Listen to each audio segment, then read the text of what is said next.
the stream.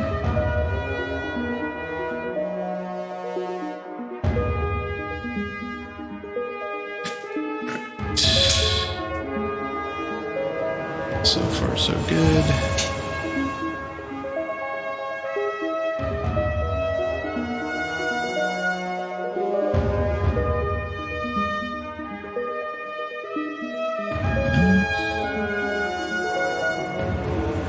Okay, good.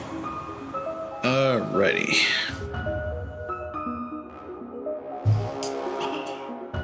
Shot of sake before we start. What? No, what? Mike is not. Oh, that's a problem.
The intro.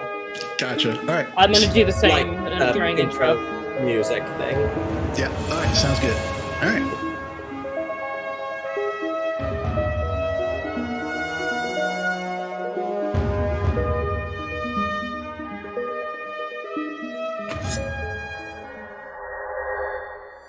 Hello, everyone, and welcome to Tyranny of Dragons. I'm Mr. DM, and with me are my fantabulous players. Hello, fantabulous players. Aloha. Are we alohaing? Okay, aloha. I don't know. I don't know. I guess this right. Shannon, you were just in Hawaii, right? That's how they do it. I'm terrible. Not really. No. I am. Hey, look, I have no rhythm. I am a terrible dancer. You have to stand up and shake your hips really fast. That shit's not happening. So, just because I need my hips, and I know that I'll probably either severely wound them or break them, in trying to do that. But anyway, welcome to our wonderful Tyranny of Dragons game. I'm gonna run through the announcements so we can get this party started. So, first announcement, and you've already started to see some of this already happen. You can use your channel points to purchase inspirations for the players, either individually. You can name an individual who you'd like to have an inspiration, or you can give it to the group, and then the group will decide amongst themselves how those inspirations are used throughout the game. But if you really want to screw with them, you give me an inspiration. You can only give me an inspiration once per session. It is a little more expensive because, once again, you are directly influencing the DM. But it could be worth it. You never know.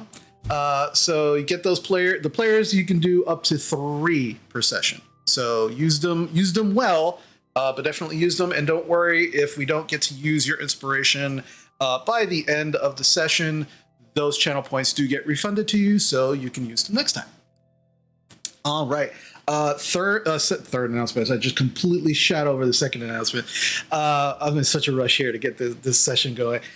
Second announcement is as usual, merchandise. We have the merchandise in the store for you. There is a plethora of hats.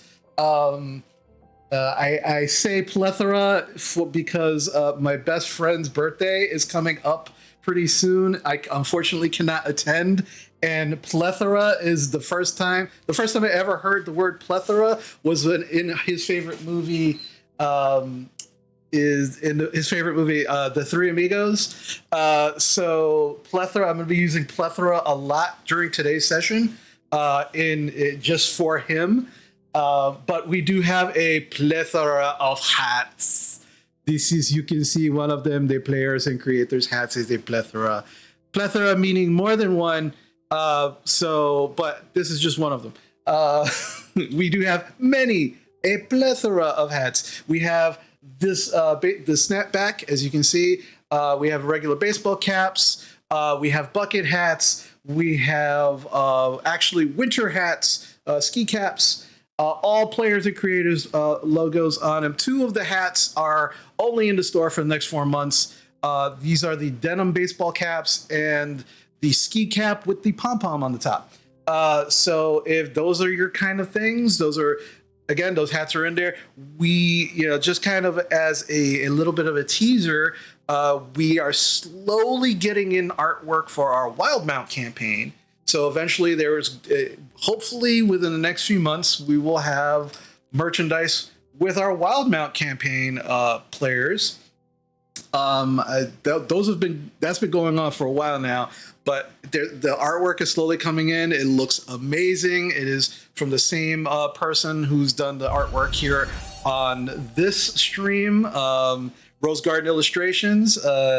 So if when that happens, you'll definitely know. But right now, as far as new merch is concerned, we have obviously our existing mouse pads. Again, these mouse pads are still in the store, but eventually they'll go because they are collector's items because Bocek is no longer with us. But we want to keep them in there as long as we can. We also have mugs. Oh, tasty. It's tastier because it has Bocek on it. And we have all sorts of t-shirts with all of the characters on it. We have a Ghost Check t-shirt. Bochek's Ghost makes an appearance in some of the merchandise. That's for you to figure out which merchandise it is. You can actually see very, very lightly in the background Ghost Check along with the new crew. So check it out if you get a chance. And again, if you are subbed here to us on Twitch, you do automatically get a discount if you are logged in. So make sure that when you do purchase any of the things from our merch store, you are logged in with your Twitch account. If you're looking for more interesting players and creators specific merch that you can't find in our merch store, check us out on Patreon. We do have different levels of subs and tiers there as well, and that stuff in our Patreon you can't get anyplace else. And by I want to say I think it's going to be October or November. We are going to be replacing the existing stuff in the Patreon store with brand new exclusive merch, which is awesome because if you're subbed to us on Patreon, every 3 months you get something new. You get something new from that exclusive stuff. So if you're not a Patreon sub yet, check it out. See if that's something you want to do before all of that exclusive gear goes away. All right. And last but not least, the third thing that I was trying to get to, because I jumped right over the second thing to get to, is as we're moving into the summer, lots of different things are going to be happening. People's lives always definitely get a little more active during the summer, especially with things starting to slowly open up the way they are. So there might be instances where we don't have a stream. As long as you are following us and you are keeping track of our schedule through either our social media or following us here on Twitch, you will get updates to let you know if we're not going to be streaming a certain time. But going forward, as of right now, Wednesdays and Thursdays are pretty much locked in. So just want to make sure that folks are aware that is the case. I also, hold on one second. I want to do one thing. Hold on.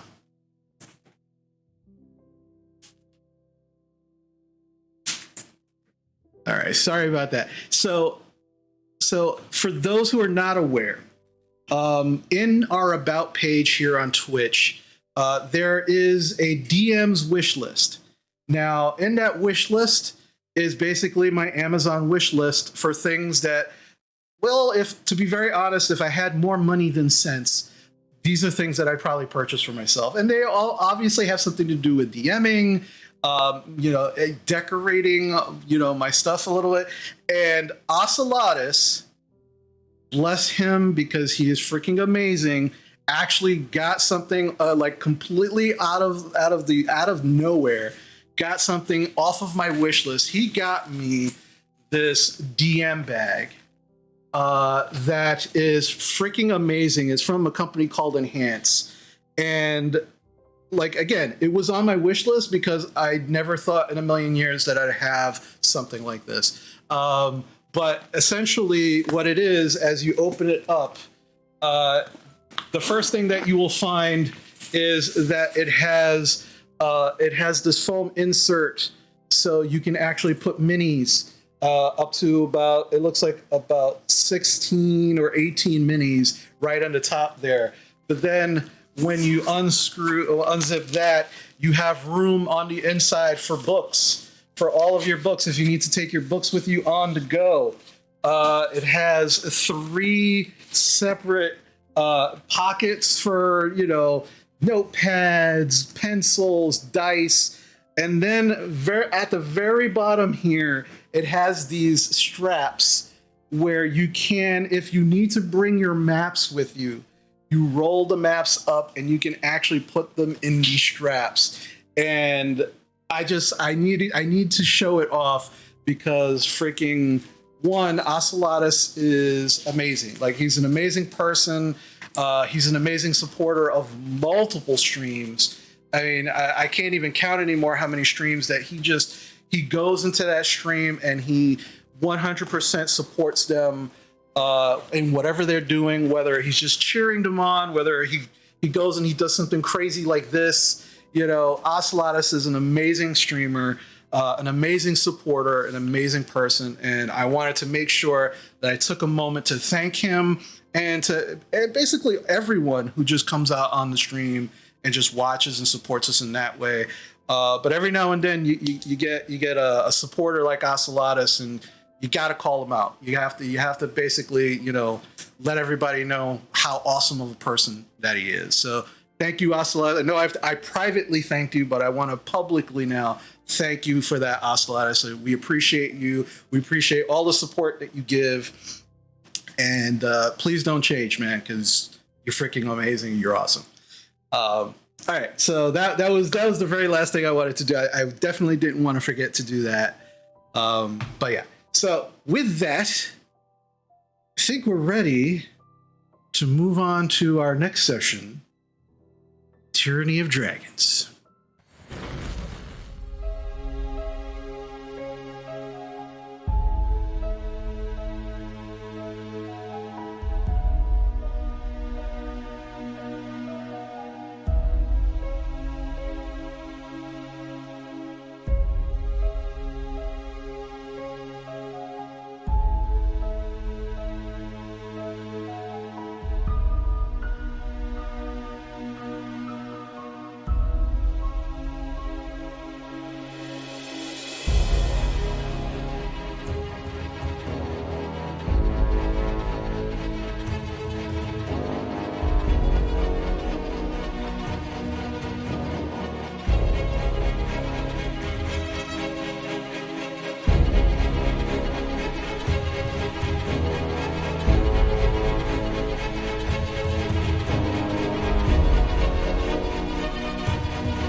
My wisdom for today. All right. Float on. Okay. We're back. So welcome back, everybody. Yes. So, all right, let's recap a little bit of what happened last time. So Matt's over there two-fisting it. Good on you, Matt. So yeah, single fisting, whether you're single fisting or double fisting, good on you. I know phrasing. I don't care. Yeah, at least use some lube. Yeah, exactly. Jeez. Well, that's what foreplay is for. Anyway, going forward. All right. So last time we were together, you had all made your way not just to Candlekeep to figure out, a few different things that you needed answers about. But while you were there, you were assisting these two investigators, these two twin siblings, Tem and Hannah. You were helping them out as somebody had went missing from the library, which apparently is not an abnormal thing. This is something that occasionally happens. These investigators, known as the Eyes of Denier, are the folks that they usually call in for assistance on this. Apparently, although they seem to be fairly young, seem to have a lot of knowledge about what goes on in Candlekeep and how to fix those things. Somebody went missing while they were trying to unravel the mystery of the map that you had all found in the Lost Mines of Phandelver.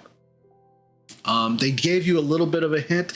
As a matter of fact, the language that none of you could understand turned out to be Ancient Deep Gnome, where this map apparently shows the location of not an artifact, but possibly artifacts.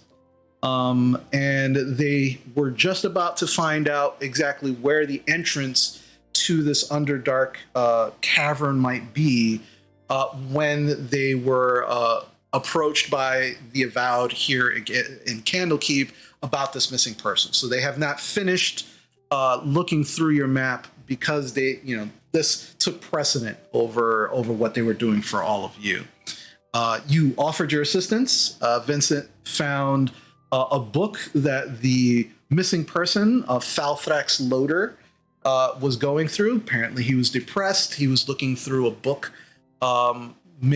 developed by worshippers of Sune, where it seemed that if you were in a terrible place, you didn't have a lot of self-worth, you had self-esteem issues, things of that nature, a portal opened up and granted you passage to a Temple of Sune, known as the Temple of the Restful Lily.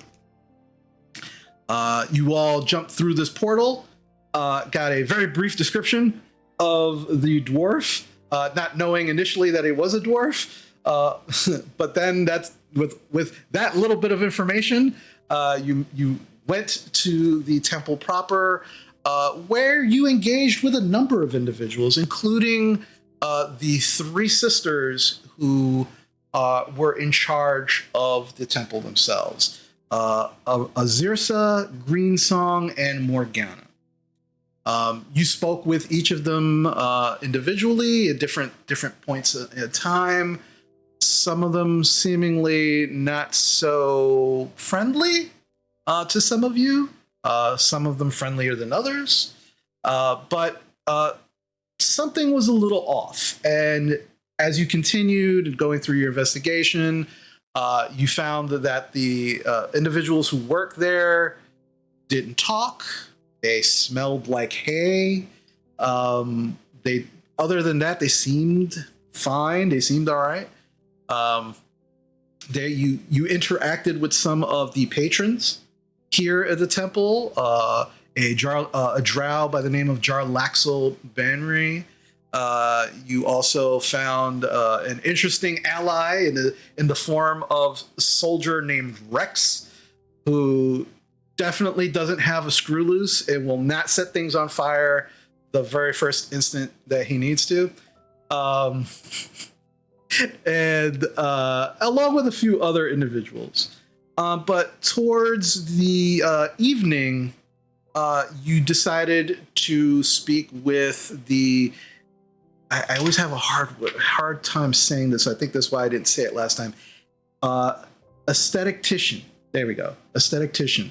The individual who is in charge of not only being the masseuse, but also doing pedicures, shaves, haircuts, that sort of thing. By the name Esthetician. Yeah, esthetician. Yeah, you can tell how much I go out and get, a pedicure and all of that stuff that I know that. So, say it again? Esthetician? Correct. Esthetician. All right, I got it. See, you learned from me. I learned from you. This is how it works. This is how D&D works, folks. So, the esthetician, whose name was Ilmar,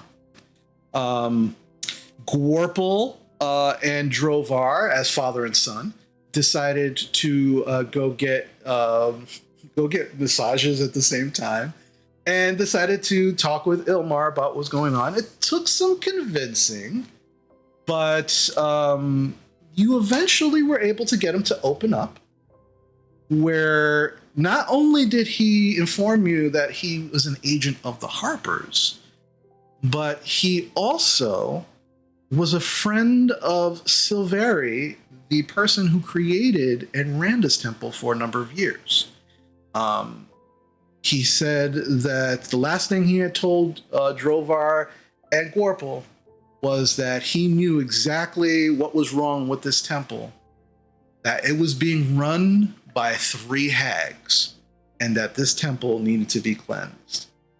And that is where we ended. So, just as a recap, Drovar and Gorple you are in the room with Ilmar having this discussion. Right outside your door, Vincent and Umala are arguing, going back and forth between common, draconic, and abyssal, if I recall.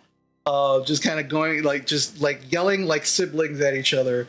And Basha is kind of like at the double doors, leading into this hallway, just kind of like still in the lounge area, kind of watching the people in there, what's going on. And there are a number of people still in the lounge, but right now, Ilmar is kind of like keeping a very, very low, low tone to his speech as he's speaking with you, and he just kind of drops this bombshell on the two of you, and that's where we're at. All right. Well, I'd like to. I almost want Drover to say what's a hag, but I think he's at least heard of them. Yeah, I mean, I don't think he knows anything about them. Like he's never encountered one. I would say at this point in time, like most of you have probably heard stories about hags. You don't know like the full extent. You just know that they're really not great. They some stories have said, so you've heard stories of them eating children, tricking people, getting things from them, but you don't know like to what extent hags are, unless anyone here would like to roll an Arcana check. If you are proficient in Arcana, it will be a straight roll. If you are not proficient, you can still roll, but it will be at disadvantage. Could I make a nature check? Because I imagine they're in like the bogs and swamps where I grew up. Yeah, I'll allow that. I'll say nature. If you are proficient in nature, it'll be straight roll. If not, also disadvantage. On disadvantage, I rolled a nat 1. All right. All you know is they eat babies, so you're probably pretty safe. Like, you haven't seen a baby since you got here. Maybe they've eaten them all, but you haven't seen any children, you haven't seen any babies. You think everybody here is pretty safe. You're probably pretty safe. That'll be when they tell you about the hags. Because right now you and Vincent are arguing with each other, but this is kind of like a preemptive role of when they do tell you about hags, what you think of them. Drovar got a 6, so I'm actually pretty close to. And so it's a bunch of old grumpy ladies. With my natural 20 for 24 on my pride dice. There are many a bog witch in the deep jungles of Chult. They're evil, terrible creatures that, turn people into stews, and they curse you and they give you unfair deals. That's honestly what I thought Basha was for her. To be realistic, that's why I kept calling her a witch, because they're awful witches. They're hags. They're terrible. I thought it was just like 3 of my grandmother's friends or something like that. Ilmar's like, please, keep it down. Keep it down. Just, yes, you are all correctly correct. So not just 3 grumpy dwarven grandmothers. All right, so something a little nastier. Vincent, what'd you get?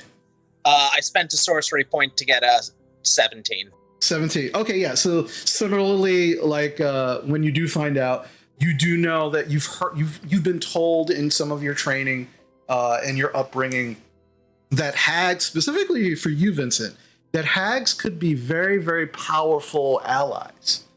You do know about the strange deals that they make with people, that they absolutely do try to trick people. But in those instances, Vincent, when they try to trick people, it's because those people weren't smart enough to actually go through the motions of really being specific about these deals, right? Not asking the right questions. This is kind of the way you've been, told how these hags are.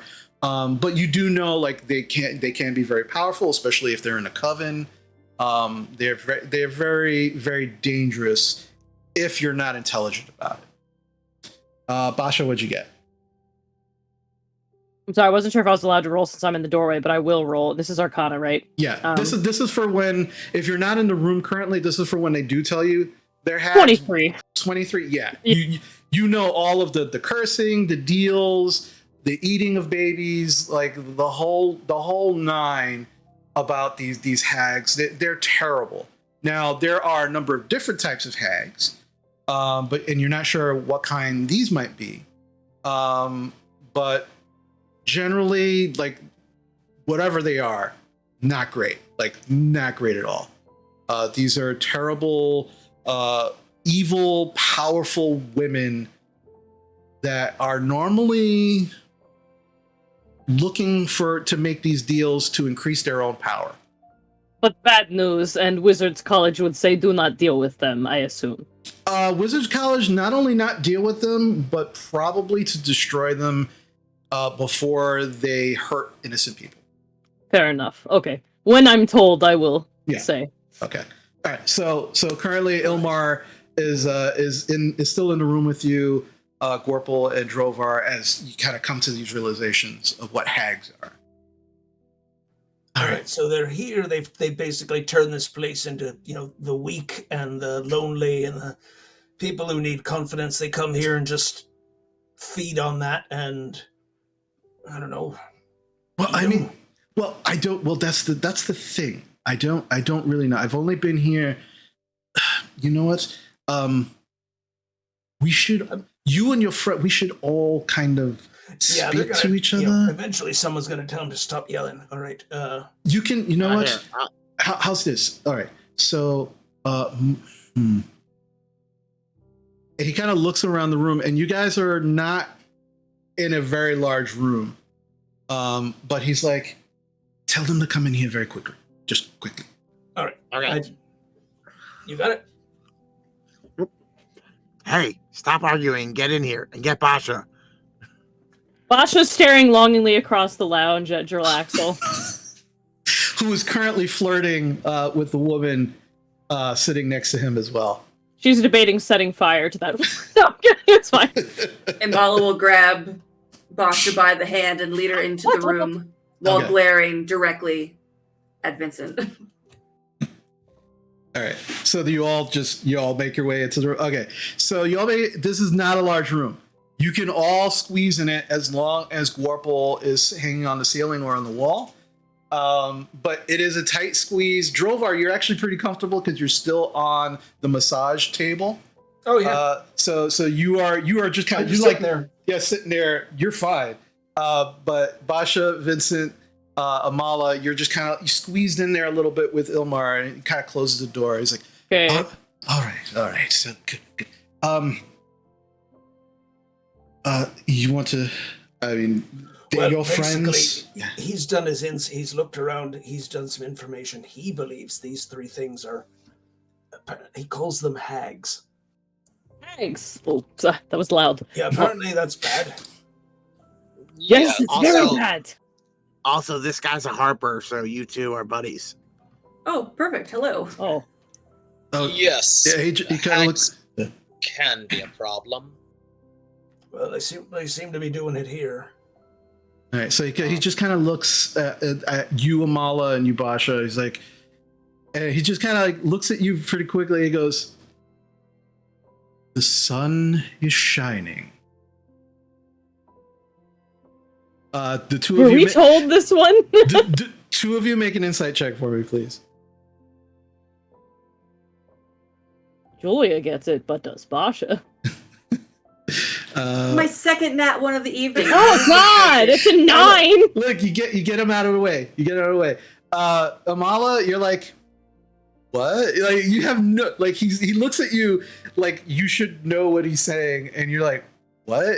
The sun is shining? He's like, yeah, it's nice outside. My brain is still thinking about that woman flirting with Jarlaxle back at the bar, and I'm still mad about it. I'm like, what? Yeah. What's happening? And he just looks at both of you, and he goes, how new are you? Very new. Very. Like, they basically they gave us very quick information rundown and then sent us out the door. So you watch as he kind of reaches in the inside of his vest, and it looks like he's rubbing his chest. And as he rubs his chest, both of your pins begin to get really warm. And as you both kind of like look down, he goes, "Okay. I just had to double check because you didn't give the return sign." Wow, they just is that what we're doing now? I really have to find out. what is the return sign for that? Yeah, what is it? Maybe we don't need. Well, to wait, no, discuss there's that. others here. Yeah. this. Yeah. Also, when we solve this problem, we'll explain to you why we're super important, and they just sent us on our way.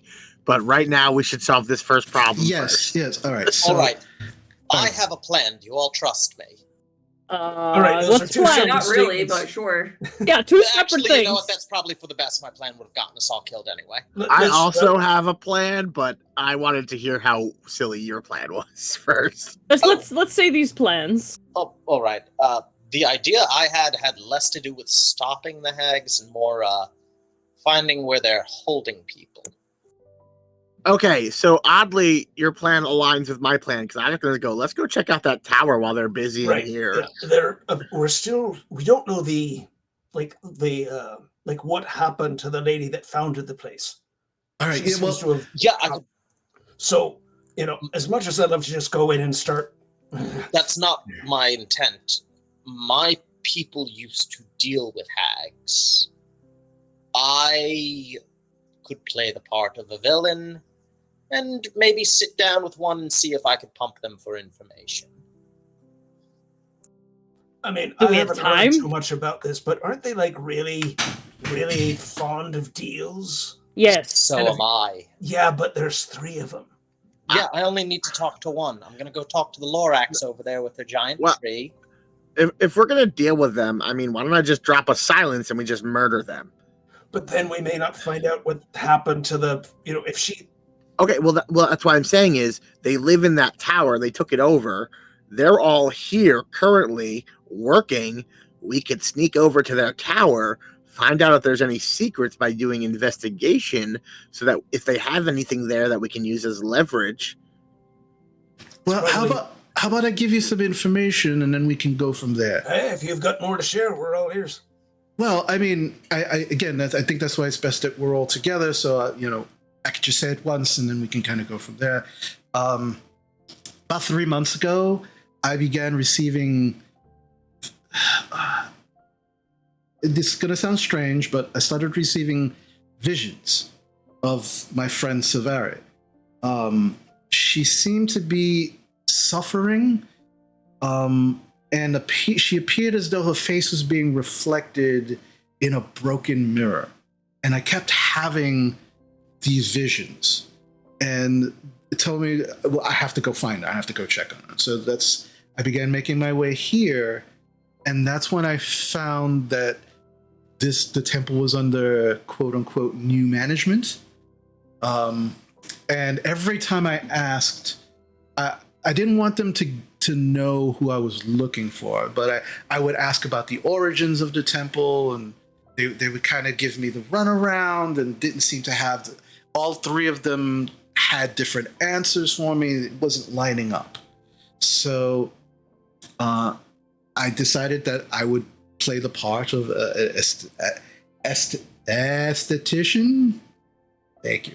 And because I can actually do those things, and as a harper, just jack of all trades, as it were. So, and in the meantime, I've been trying to find more information, but their servants, they keep an eye out on things, a very close eye out. So I haven't been able to actually leave this part of the temple. But there's Do those the servants the ones that don't talk, right? yes. Do they seem to run off and get one of them if there's trouble, or you just kind of feel like they're the eyes of these 3? They're always around when you don't think they should be. So they're definitely keeping an eye out on things. Don't worry. Under the table.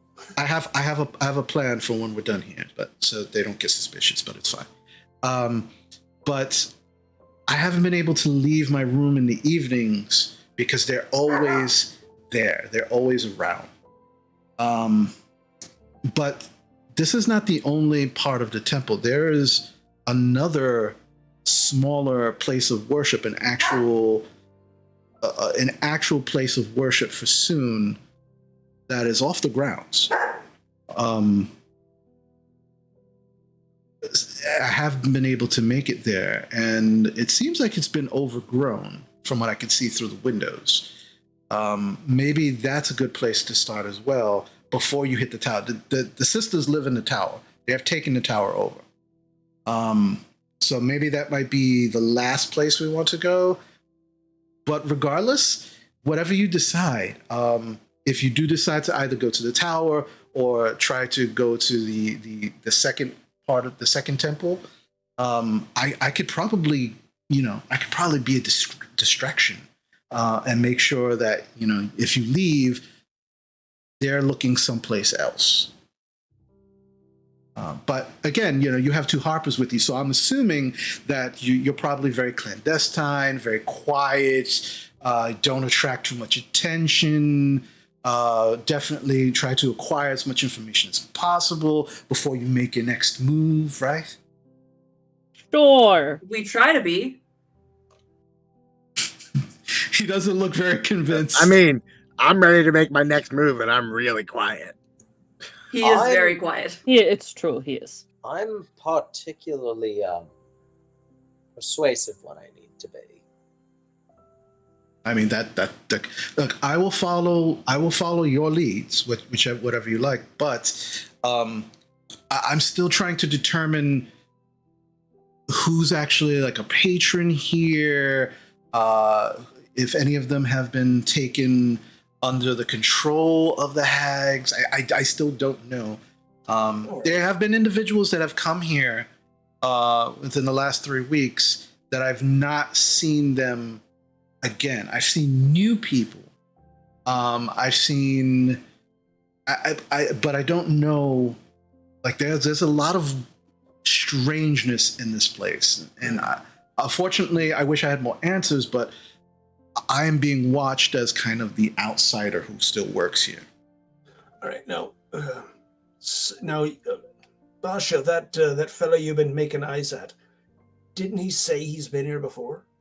Yes, he has. But I think he said back when Silvari was here, if I remember correctly. Yeah. Like, not recently.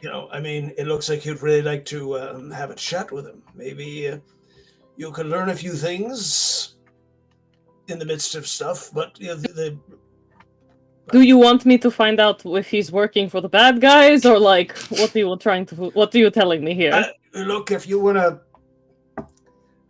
pump him for information.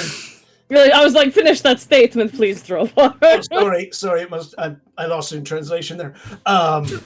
It doesn't translate from the dwarvish well. It's fine. No, we're less subtle about it. But I was going to say that that abandoned temple, that shrine, might also be a place to go, because if something happened to her, that's probably when people stop taking care of it. So maybe we can see how long it's been out of use, and that might tell us something. As much as Basha pumping people for information is very good, I think her magical expertise would probably be more useful in an investigation. Well, coming with you in case something goes wrong. True, but before. I mean, it's what time of day is it right now? Right now, it's.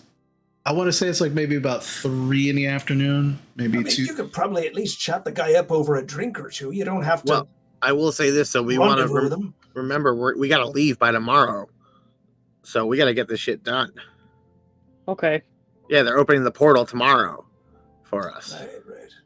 So we're on a timetable. Well, we could be standing there and go, give us another day. No, I don't want to. I want to get on with things, but I mean, generally moving at night's a little. It's going to be harder for some of these folks to see us leave. And I think we should definitely check the tower where they're staying. They may have that gentleman there. All right. Sorry, what was the dark elf's name? Charlaxel. No. The one we're talking to. Never mind. Ilmar. You can give us a distraction so that we can get to this temple, or at least cover for us. Yeah, well, tell me where you would like to go. That way, whatever my distraction is, I can do it at the furthest away I can. I think what we're going to do, this is what if everyone's okay with, is we are going to head to the abandoned temple, find clues, and then if that doesn't lead to anything truly serious or groundbreaking, we will likely then head to the tower.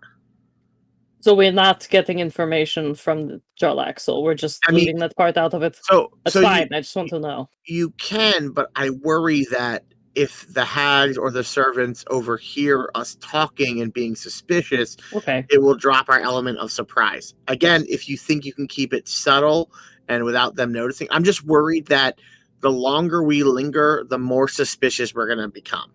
Yeah, we can go visit him. I'll visit him later. It's fine. Let's go do this. When we're done beating up these hags and saving people, you do whatever you want. We'll have plenty of time. You know where the book is. Yeah. All right, so first we go to the abandoned temple, and then if that doesn't give us anything, we go to the tower, correct? Agreed, yes. All right. So here's a little bit more information. So when you leave this room, if you turn directly to the right, at the end of the hallway, you will see 2 double doors. No one uses those doors except the sisters. That door leads to their tower. If you go out that door, if there's a small road that leads right to the tower, that's where Savari used to live.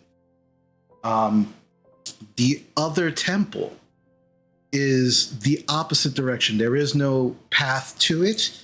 It is to the northwest, going to. You can't see it right away because, as I said, the forest is kind of overgrown it. But if you get a little further deeper in, you should be able to see the actual building itself. Give me 10 minutes, and then I will. There will be some kind of alarm raised, and then once that alarm is raised, that's going to be your opportunity. Fair enough? Noted. All right. I mean, I could create a distraction that wouldn't put you at risk. Oh no, this is all part and parcel of who I am and what I do. I appreciate the thought, though. I mean, are you going to be sneaking to cause your distraction, or are you going to be obvious, like it being you doing it? Little column A, little column B. I only ask because I could ask the spirits of nature to cover your sound and track, which I was going to do for our group. But if you want to be obvious, it will make you much less obvious. I think. Thank you. You're definitely going to need all your tricks when you leave this area, because no one, as I said, no one else uses those doors except the sisters. So, no, essentially, whatever. I'm going to make a distraction, but I'm going to be the one to raise the alarm. So, thank you. But now, here's what I need all of you to do. I've had a number of people in this room prior to all of you. So it's not out of the ordinary. But when I leave, more than likely, one of their servants is going to be outside this door. I'm going to need all of you to make some noises to make it make sense why a whole group of people is in the same room. I will leave it all to all of you to decide how that works, but I already know what I need to do, but just so it doesn't seem suspicious, because when I leave this room, more than likely someone's going to come to the door to listen, because this is what the servants do.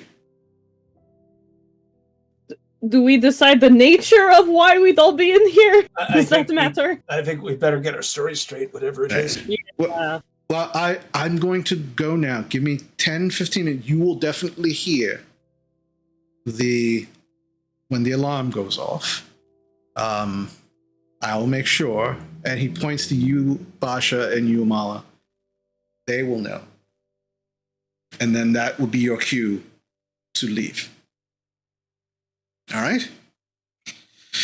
Okay, here I go.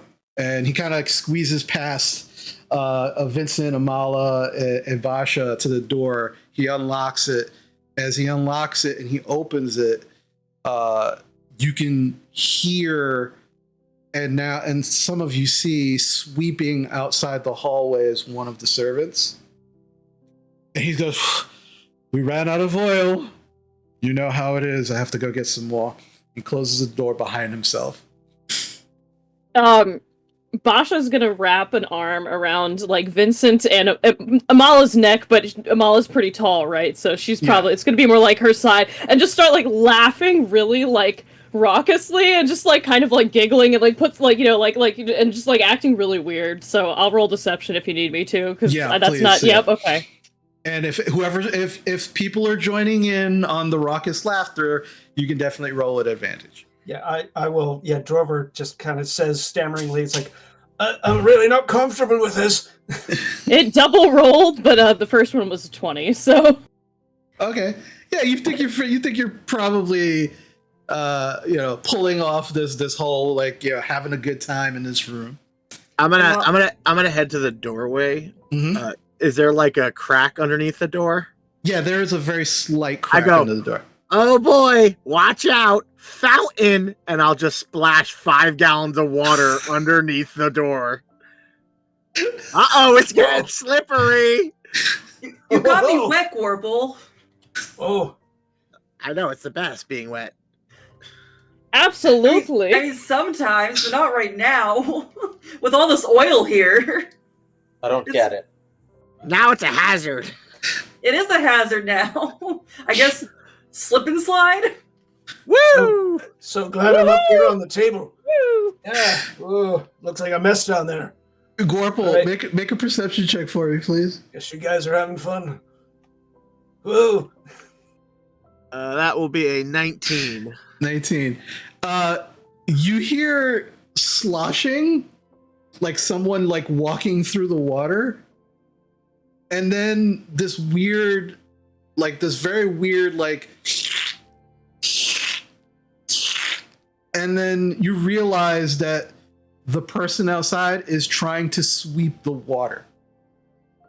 Like they're still outside the door, but they're trying to sweep the water with a straw broom, which is now absorbing the water. So it's making a very squishy noise as they're kind of walking back and forth. But now you can absolutely tell where this individual is based on the water that is just like sitting on the marble, because this is marble tile. Like it's not going anywhere. It's not being absorbed into the ground. It is just there. So you just hear like the squishing and walking around of this person now. Very, very obvious. But they're not like right next to the door. They're kind of maybe about five feet or so away from the door. But you can tell where they are. You want to do anything else within these 10 minutes before anything? Occasionally I'll like pick up things and like drop it on the floor, like just like the sound of moving things around a little bit, and occasionally I'm like, oh, you dropped this. Gorple, do you communicate that the person is outside the door to us? Yeah, I mean, I imagine now we can all hear it because they can't really stealth. Yeah. Fair. Yeah. I use Mask of Many Faces to make my neck look like it's covered in hickeys, and I crack the door open and stick my head out and look at the servant. Could you bring us some fresh towels, something with a lot of electrolytes, and maybe a snack for after? Take your time, and I'll throw 5 gold into his hand. Okay, yeah. It holds his hand out, grabs the 5 gold, nods, drops the broom where it is, and then turns and kind of walks towards the double doors towards the lounge. These people take, after we're back in the room, these people take forever to get things. This should allow us a clear path when the distraction Well, we'll starts. And Gorple did tell him to take his time with a lot of gold, so hopefully he takes his time. I mean, I really want him to take his time. Like, I truly do. Kind of like judging by the time, when it hits about 9-ish minutes, I'm going to cast Pass Without a Trace on all of us. Okay. Fair enough. All right. So 9 minutes rolls around. You cast Pass Without a Trace. Another minute or so goes by. Do you think they bought it? I don't know. I've never done that before. Another That was fun. another What are we doing? 2 minutes go by. So now you're about at the 12-minute mark right now. I'm going to kind of crack the door so I can be peeking out. just so I can see if anyone's in the hallway. Make a perception check for me.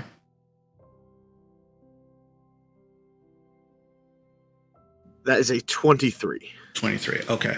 So a couple things happen. As you kind of crack the door and you slowly kind of like try to peer out, try to peer through what's going on. First thing you see, obviously, is this just drenched hallway now. Like just there's literally, whoever built this place didn't build it like structurally sound. There's no slope to make sure that the water drains away anywhere. So this water is just sitting in this hallway, about an inch of water, like on this marble floor. This broom that was left there is just, it is completely soaked. It is more of a mop now than it is a broom. Oh, that is sad. Do you want me to fix this? As you look out and you can see the double doors leading into the lounge are slightly ajar. They're not completely open, but they're slightly ajar.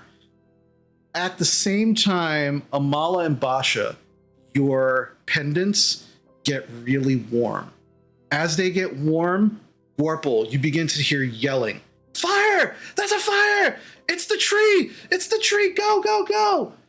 And you hear now you can hear, and Warple, you can actually see like movements of people by the door just running back and forth and this whole commotion.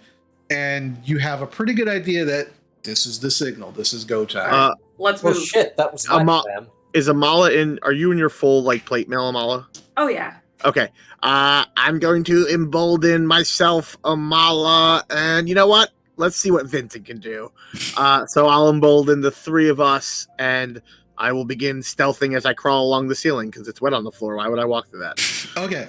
So, Jesus Christ, Corporal.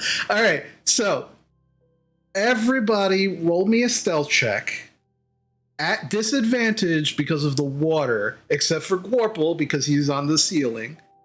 And he did cast Pass Without a Trace, so even at disadvantage, add a +10 to your stealth roll. Because this is marble, that's rock, right?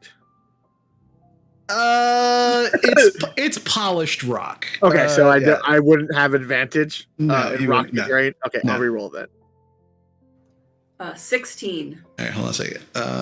Is that with the +10? Yeah, I was Yeah. about to Yeah, ask. that's with the 10 and the 2 from my +4. My All right. D4.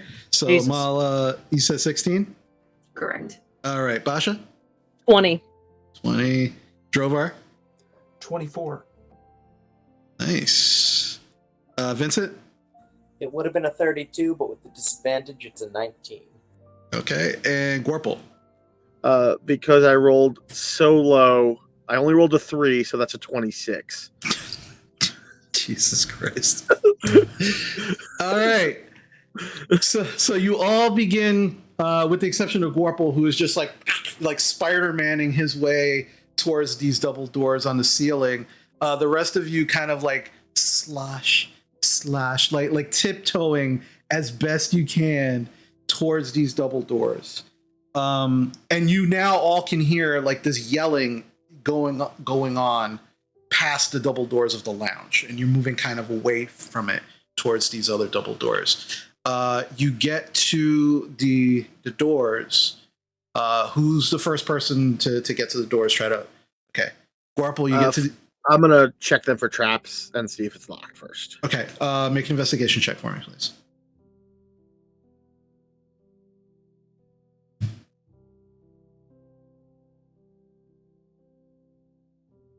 That will be a total of 10. I am very bad at investigation. It definitely, the door is definitely locked, but it doesn't look like it's trapped. Then I will begin to unlock it. Okay, make a thieves tools check for me, please. So D20 plus your proficiency plus your dex modifier.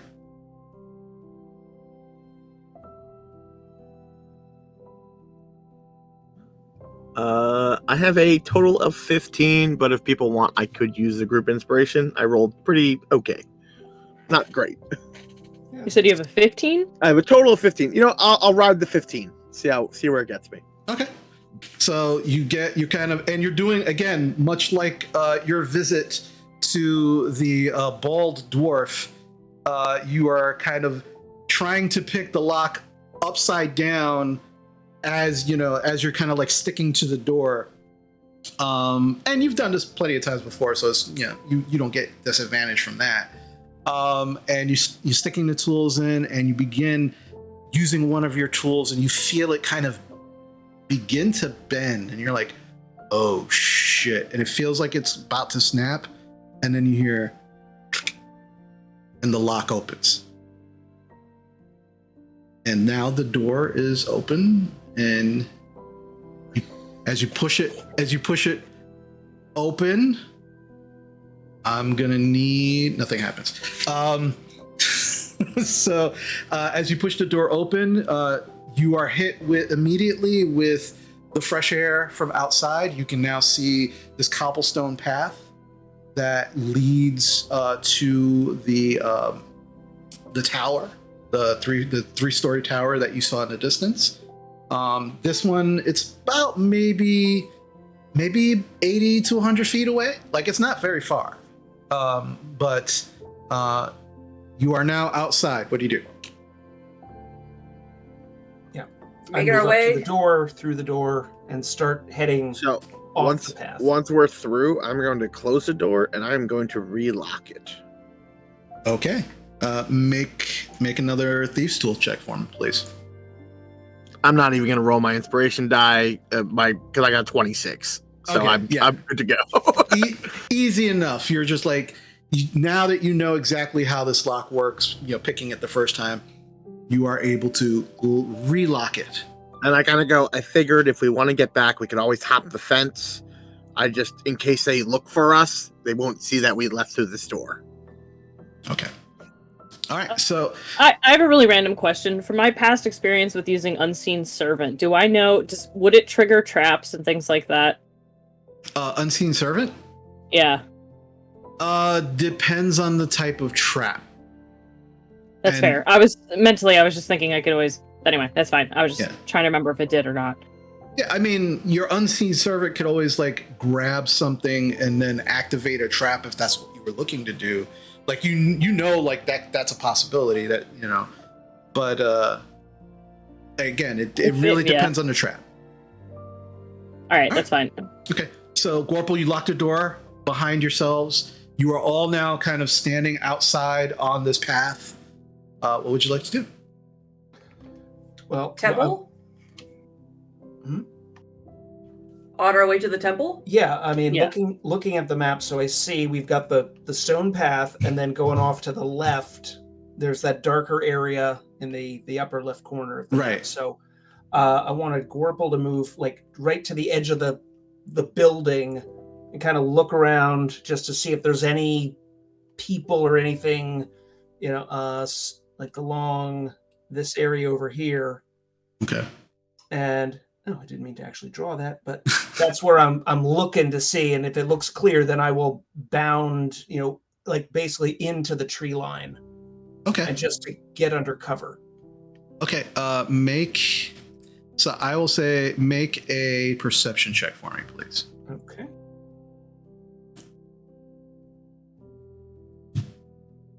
I'm very excited, hoping to get into a fight. And so I rolled a total of a 3.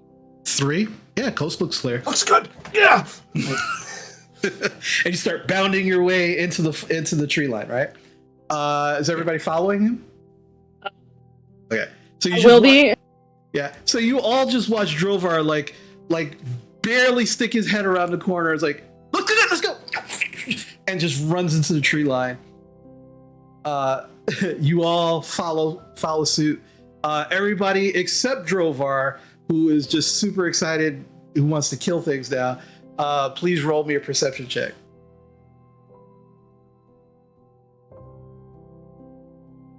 All right. Damn, I'm not rolling well tonight. Basha, what'd you get? 8. Oof. Amala? 18. 18. Vincent? Hold on, almost forgot my D4. Dirty 20. Nice. Gorple? Same thing, dirty 20. Okay. All right. So Drovar, you're just like you're now into tree line. This is pretty thick brush. Like the trees here are pretty heavy. There's some really heavy bushes. Basha, you're just kind of like looking around. Like this is a pretty dense forest. And now that you know that there are hags around, you're a little concerned. You're like, oh shit. And so you're just kind of you're a little more worried about the hags than you are your current surroundings. But the rest of you, as you kind of make your way to the tree line and begin looking around, you all see maybe about 20, 30 feet further in to the tree line. You do see what looks like the ruins of some kind of dilapidated building. You'd have to get a little closer to discern anything else about it, but there's definitely some kind of old building that's definitely being like taken over by this forest.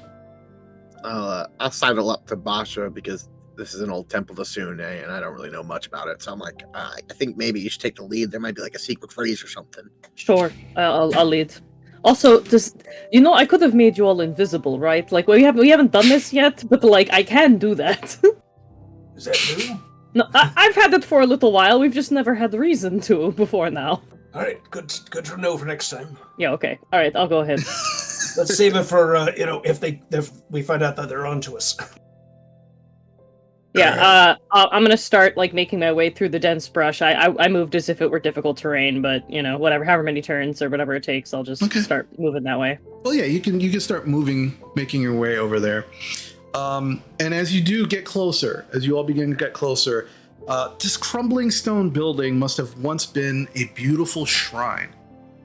Engraved images of Sune are still visible on the moss-covered stones. Her face gazing down on a path by which the faithful would have approached. And as you kind of look down, you can now see what looks like an overgrown path. There were cobblestones that are now been taken over by moss and ivy. Stone doors at the front of the shrine appear to be sealed shut by some thick, clear resin. A faint inscription is still visible above them. In common, welcome, dearest ones. Come find the beauty within you. And it's very quiet in this area. Can I roll? See, I want to know what this clear resin stuff is, but I was gonna say, can I roll like, I don't know, religion or arcana or something for the temple itself, like just to make sure that everything's like okay. What are you trying? When you say I want to make sure because it's sealed up by resin, so clearly somebody's like closed it off, so it's not. I guess I want to try and see if I can tell like if anything's been altered in a dangerous way to this temple aside from how it normally be for a Temple of Sune. Or if it's like a speak friend and enter situation. Right, exactly. Yeah, like that okay. that kind of a thing. Yeah. All right. I will say.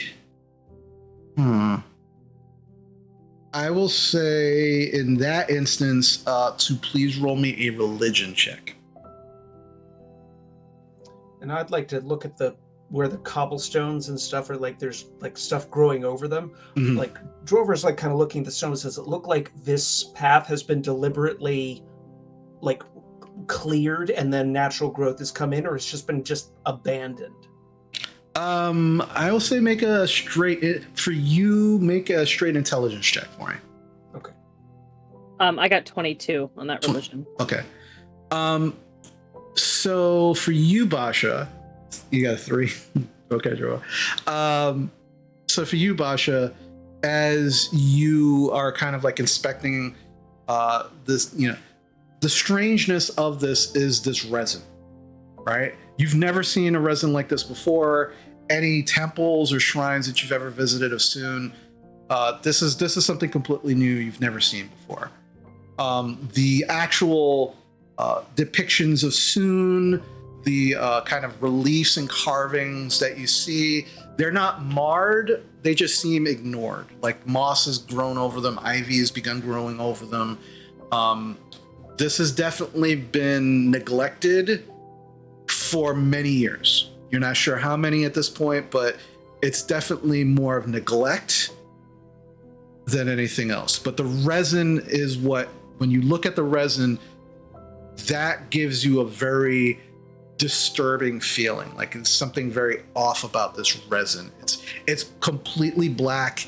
If you decide to touch it, it is smooth.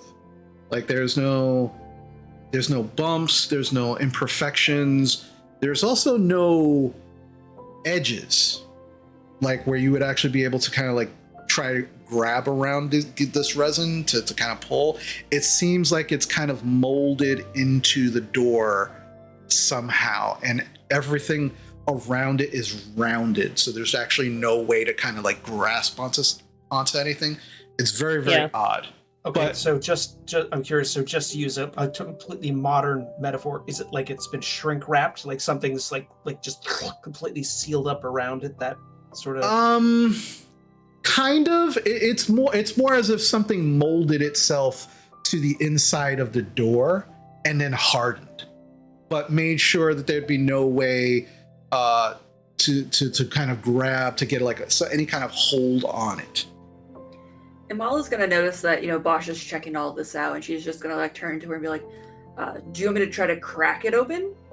I mean, we can, but I'll tell you, this resin gives me very bad feeling. I don't like it. Do you want me to check it for magic first, just to make sure it's not like... If you want, I could also try to climb around and see if there's another entrance. I mean, maybe there's another way in. Yeah, maybe. Or maybe we can make one. Okay, I will kind of hop from the treetop I was hanging on over to the building, and I will start scrambling around the roof and the sides, looking for any windows.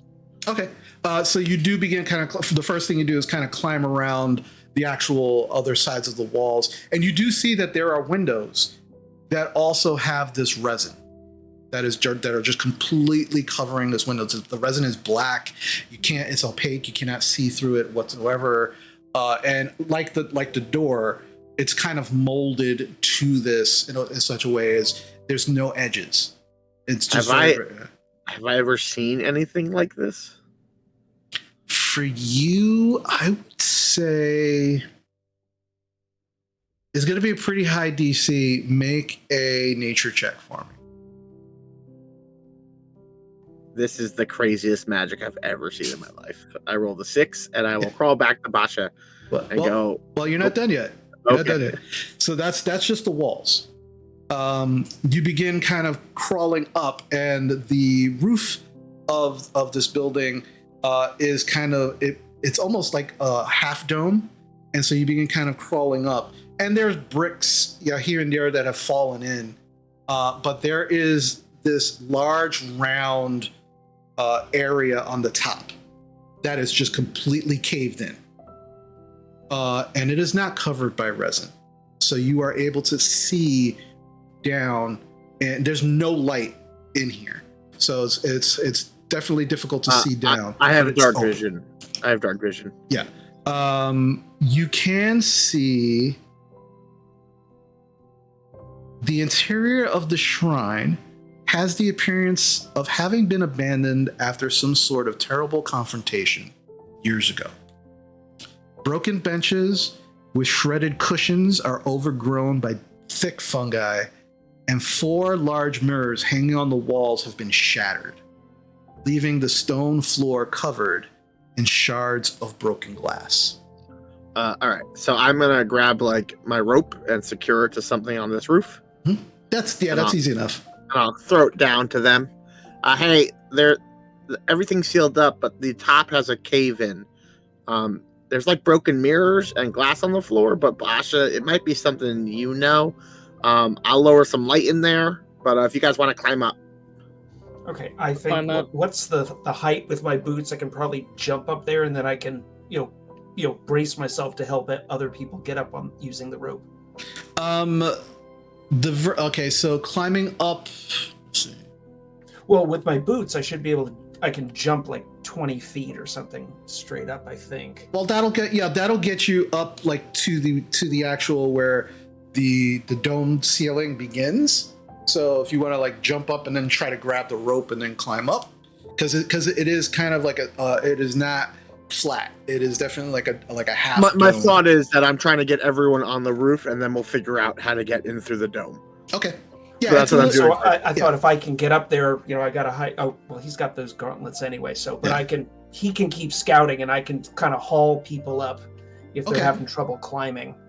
Yeah, you can definitely do that. Yeah. You can see that the dome itself is just making the building itself a lot taller. And so as you get to the top, and looking down, you're looking at maybe 40 or 50 feet down, going downward. All right. So with my rope, I'm gonna lower Lightbringer as it glows to kind of illuminate the room, like dropping a glow stick, but I'm not dropping it because it's a holy weapon. Yeah. But I'll lower it in so that it illuminates, and I'll go down there and scout, and then I guess, Drovar, if you want to hold the rope, or Amala, then other people can climb down. I don't know how much we're going to need to be in here. It looks abandoned, but at least getting some eyes in here seems pretty useful. Well, I mean, something sealed all of this stuff. What Drovar's like up there looking around, how recent does this collapse look like? And he's trying to figure out, did the place get sealed and then time has caused the dome to come down? Or does the dome look like it came down at the same time as this place was sealed up? You don't even have to roll for this, considering your background. And all of this is made of stone. And you can see that this collapse, whatever caused it, definitely, it seems like it happened years ago. It is definitely not recent. Why it's not covered by this resin, you're not sure. But this collapse has been like this for some years, and you can actually see like some ivy beginning to kind of like grow into the hole and then continue underneath it. Like this has definitely been here like this for a number of years. Okay. I will relay that to the group and just like, right, so either whatever sealed down there, maybe they didn't think it was necessary because, it took us a bit of trouble to get up here. I guess I'll head up then. Okay. So you're all climbing on a rope, so unless you're trying to do something fancy, you don't have to roll. But you're able to climb up the rope without any issues, and now all of you can see this hole that Gorple was talking about. Gorple, you said you're gonna start climbing down. All right. So as you're climbing down, you can see that about 30 feet down, going further down, there is a large statue. And as you kind of get down, and as you land, as you kind of like step onto the ground, everything crunches because of the glass, the broken mirrors and the glass. But you're also noticing that there's like broken wood. There are some like very old bones that are just kind of scattered across. And as you look up at the statue, this is a very grime encrusted statue of Sune. It's like standing by this far wall. The expression might have once suggested smiling laughter, but the streaks of dirt now make it appear as though she's weeping. As you're kind of looking around, you can see these 4 mirrors. Like there's 2 on one side of the wall and 2 on the other. And these mirrors are shattered. Like there's a few pieces still stuck in the frames, but for the most part, they're just shattered. And the glass pieces are all over. These are very large mirrors, not small.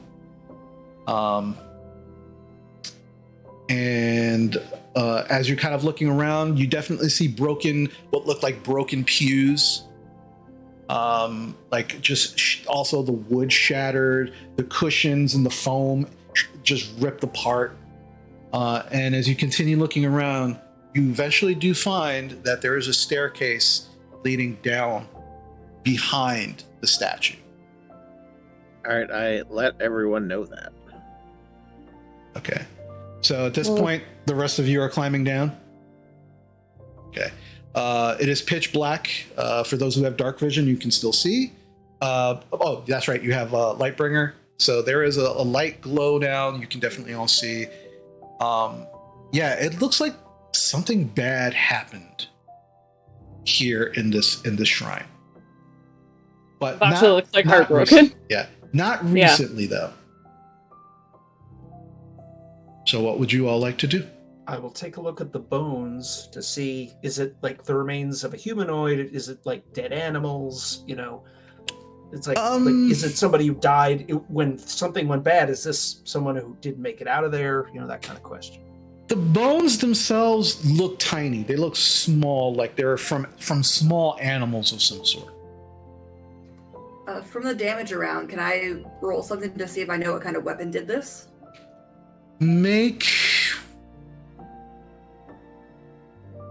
I'll say make an insight check for me.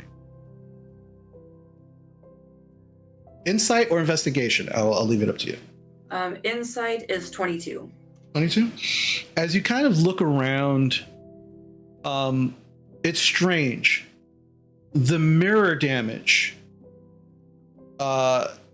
definitely happened after whatever destruction occurred in this shrine.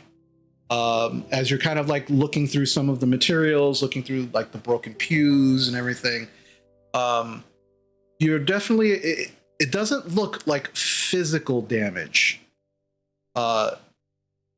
destroyed this shrine. You can see scorch marks. There's no like indication of like weapons or any kind of any sort. But then the mirrors, all of the glass, all of the shards are mostly on top of everything.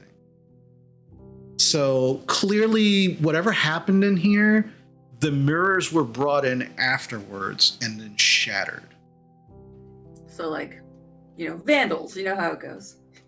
Yeah, you're not sure. If you say the mirrors were brought in, that's, you know, that's a different thing. Can I pick up a shard and look in it to see if it has my reflection? Sure. Yeah, you pick up a shard, you look at it. It's dirty, it's grimy, but your reflection's there. Imala's gonna speak out like, didn't he say that he saw his friend in broken glass in a dream?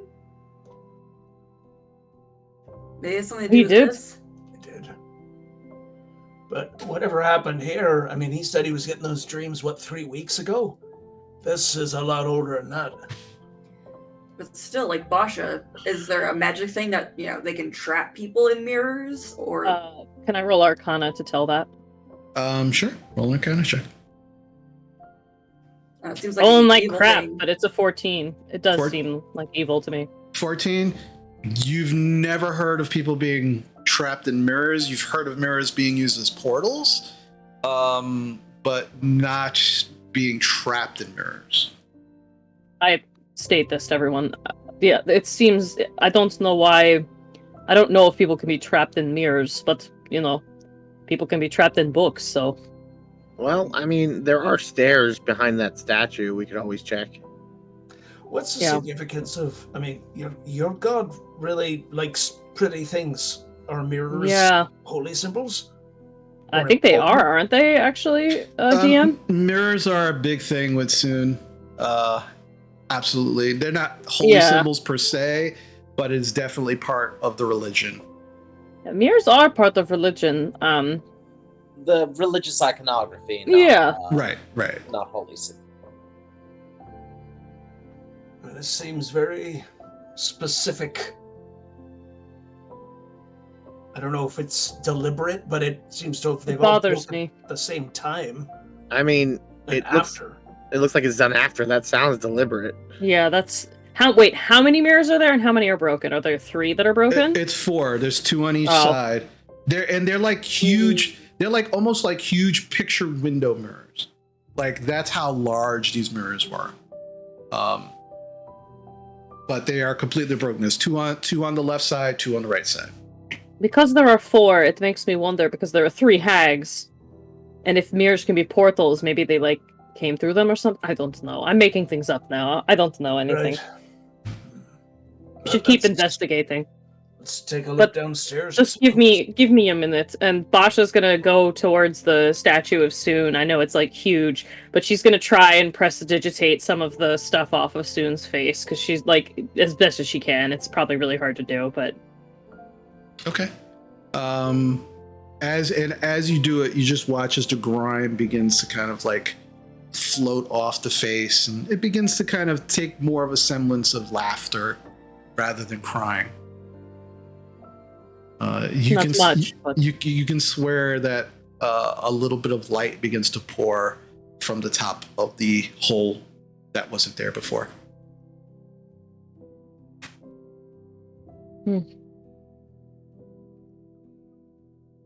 do we want to see what these stairs are?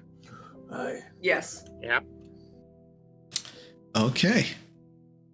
So you all begin making your way downstairs. I need you all to make stealth checks at disadvantage.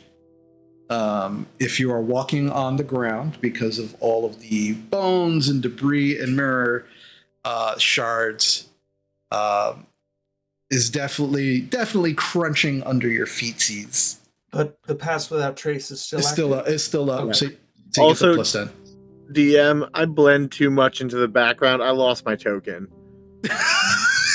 Wow. Wow, Corporal. That's a great problem to have. Where the hell did you get? I was in the tree line, but I don't see him anymore. All right. Stealth out. All Are right. we cool with me using one of those group inspirations? You're Please. right next to one of Amala's feet. Oh, there's two of you now. Yeah, I found it. No, you're right. You're Okay. right. I was right by Amala's foot. Okay. Oh no, But- not two Gorples. One is enough. Well, I proceed into Echo Knight. Now there's two of me, baby. All right. So, stealth checks at disadvantage, plus 10. So, Amala, what did you get? 21. Ooh, nice. Basha, 18. 18. Drovar, 15.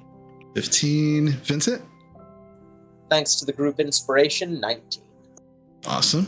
And Gorple, 34. Jesus Christ. All right. So That's why you couldn't find your token. there you go. I struggled so hard. I was like, my colors match these trees. I can't find me anymore. Alrighty. So you continue down the stairs, which means we move to a new map. So let me get your tokens on this new map. Where are we at? Wow, I still have all of your old tokens. I almost put all of your old tokens up there, Nice. which would have been funny. All right, so there we go. Nope, we don't want that one. There we go. All right, so you can put yourselves on the stairs where you think that you're going to be coming down. In the order that you would be walking down those steps. I would be towards the front. Okay. All right. So as you begin making your way down the stairs, a soft white glow rises from a square pool set in the floor of this chamber. Torn cushions, rugs, tapestries, and clothing have been piled in one corner as a makeshift bed, while twigs and scraps of deadfall form a simple campfire nearby. You don't see anything else, but you do hear a rattling sound.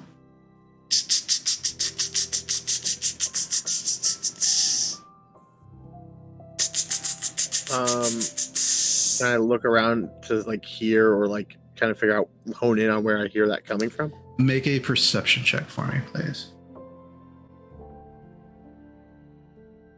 25, and I didn't roll my bond. Okay. So if you want me to, I can. Yeah, please do so. That'll be a total of 27. Okay, 27. This sound sounds like it's coming from behind the staircase, where in the corner where all of those that torn cushions and rugs and tapestries are. And then you hear, "You should not have come. They will not kill me. You will die before you take me." We don't want to fight. We're trying to find Silveri. I don't know who you are, but please don't attack my friends. I know you're behind the stairs. So, like, we're not attacking you. You're not attacking us. We can just talk this out. make a... I'm going to say make a persuasion check for me, please.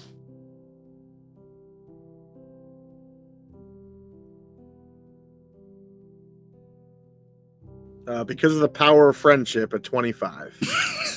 Damn. That's some powerful friendship.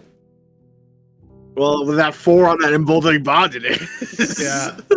So as you say this, there is a very, very audible pause. And then you hear, "Who are you? Who sent you?" Well, I'm personally Gorple. These are my friends who can introduce themselves. Basha. Vincent. Amala. Trovar. We're looking for a person who went missing from a library we were at. But now we're also looking for Silvari because she went missing. Also, looking at your living situation, are you willing to fight people for a sandwich? Because that kind of looks like the place you're living right now. Such things I kill for saying. Only because I am hungry. I have food.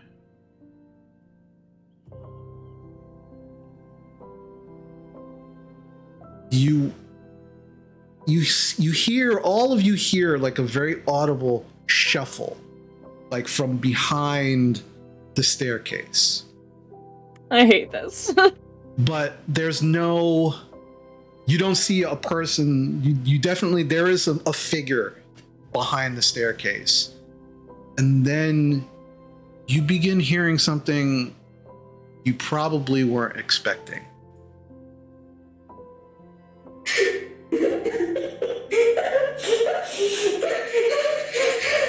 I am Silvari. What? Please help me. Here, come out into the light, and I like prepare myself to see the worst thing possible. And you begin hearing a tearing noise, like a tearing of cloth, like and then there's a moment, and there's definitely some more movement, and then you begin hearing this slithering noise, and coming out from behind the staircase is this woman, kind of decrepit looking, hair, like very thick dreads of hair that seem to be moving. And then as you look, you can see that they're actually snakes on her head.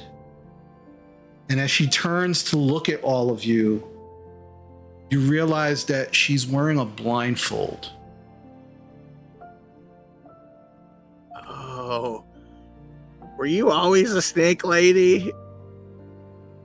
And you watch, and you can see that from under the blindfold, there are tears. Her face is wet. And she says,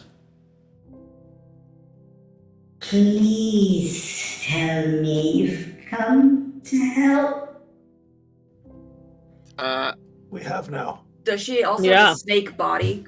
DM? She does not, but you can definitely see where she is walking. There seems to be like some kind of slime coating, like that's Ooh. just following her feet. Elaborate when you say hell.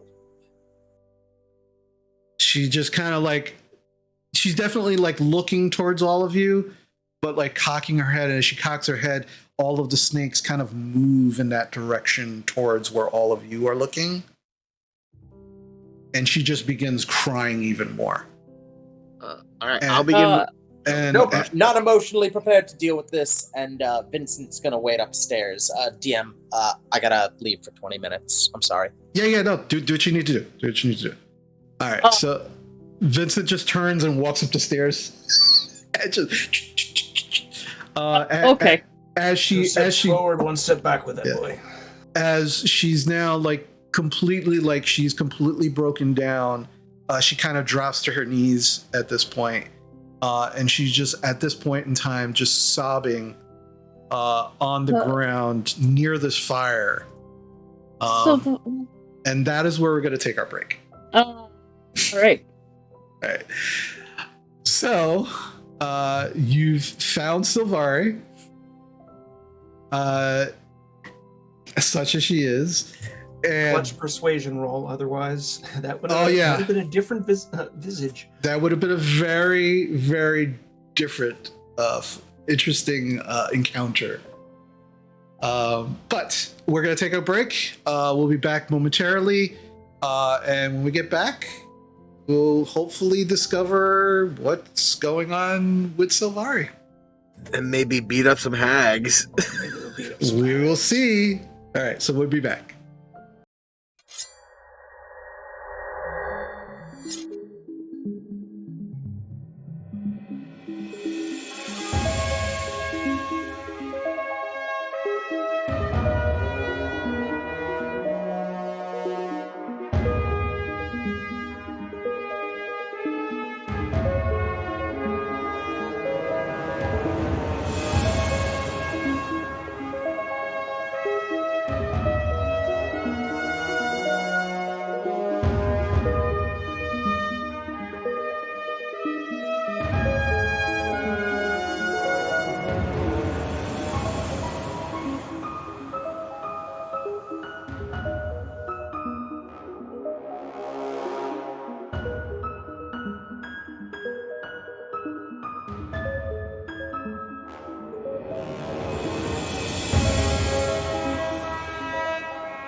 And we're back.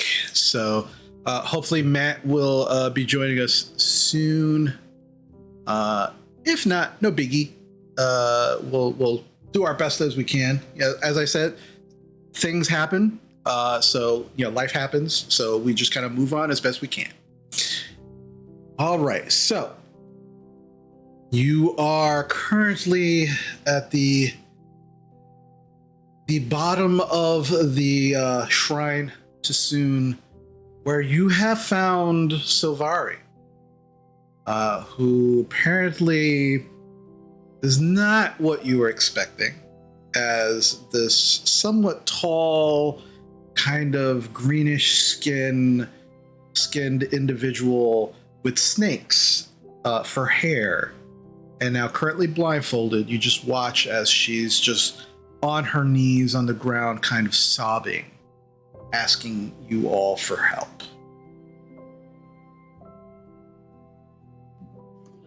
So I'm gonna walk up to her, and would I know if lesser restoration will help her? I say make an Arcana check for me. Can I use a group inspo, please? Sure. I was gonna ask her a question while you're walking up to her before you do that, or when you do that. Oh no. I rolled a 2 and then I rolled a 1. You have no idea. I'm gonna cast it anyway. All right. So you go to cast it. Is this touch or? Yes, this is touch. Okay. She does react violently to your touch, but then calms. You can still feel tension in her body, but clearly she was not prepared for someone to actually touch her. Okay, I have one question. Drover is just kind of watching this. She is blindfolded, but she reacts if the snakes see her coming, like the hair, and she reacts because of that. Like the snakes react. Like as Amala gets close, the snakes are kind of like they're looking and writhing at Amala, but she doesn't react until Amala actually puts a hand on her. I'm sorry, I thought that would help you. Silvari, who did this to you? Was it the hags? I was the priest here 10 years ago, and I truly thought that I could help those who required it. But truly deep down inside, did not feel that I was worthy enough to serve Sune. The sisters came to me and said that they could help make me worthy of being a priestess of Sune. They did this wonderful oil painting of me. It said that it would give me the self-esteem I needed to properly serve Sune. For a year, things went well. But after that year, I was changed into this horrific visage you see before you. I confronted the sisters and was not strong enough to defeat them. They put me and sealed me inside here after a struggle. They hoped that those mirrors I would stare into them, turn myself to stone. I destroyed them before I'd ever had the chance to do so. And you watch as she kind of like stands up, and as she seems to be kind of getting her strength back as she's kind of retelling the tale of what happened to her.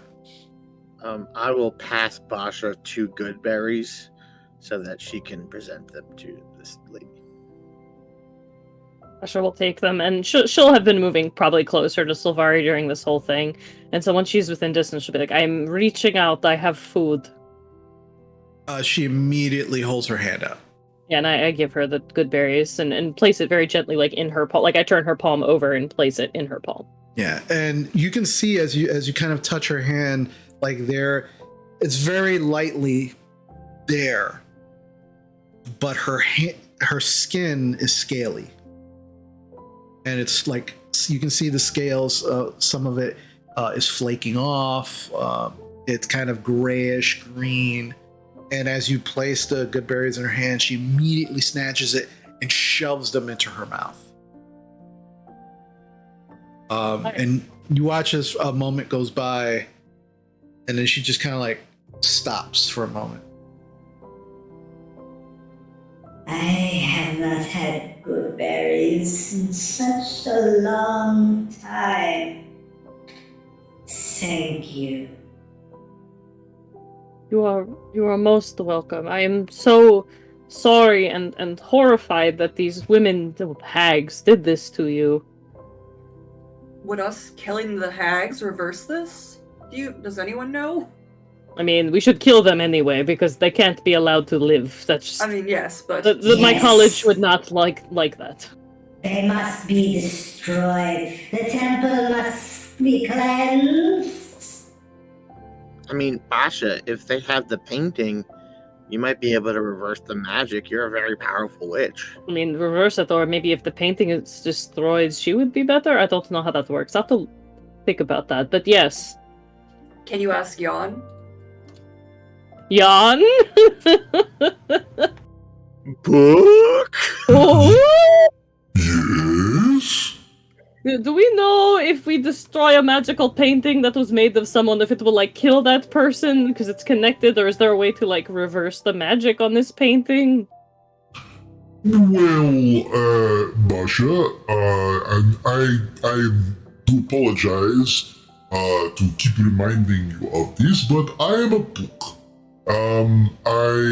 I serve you in the way Right. that you require me to.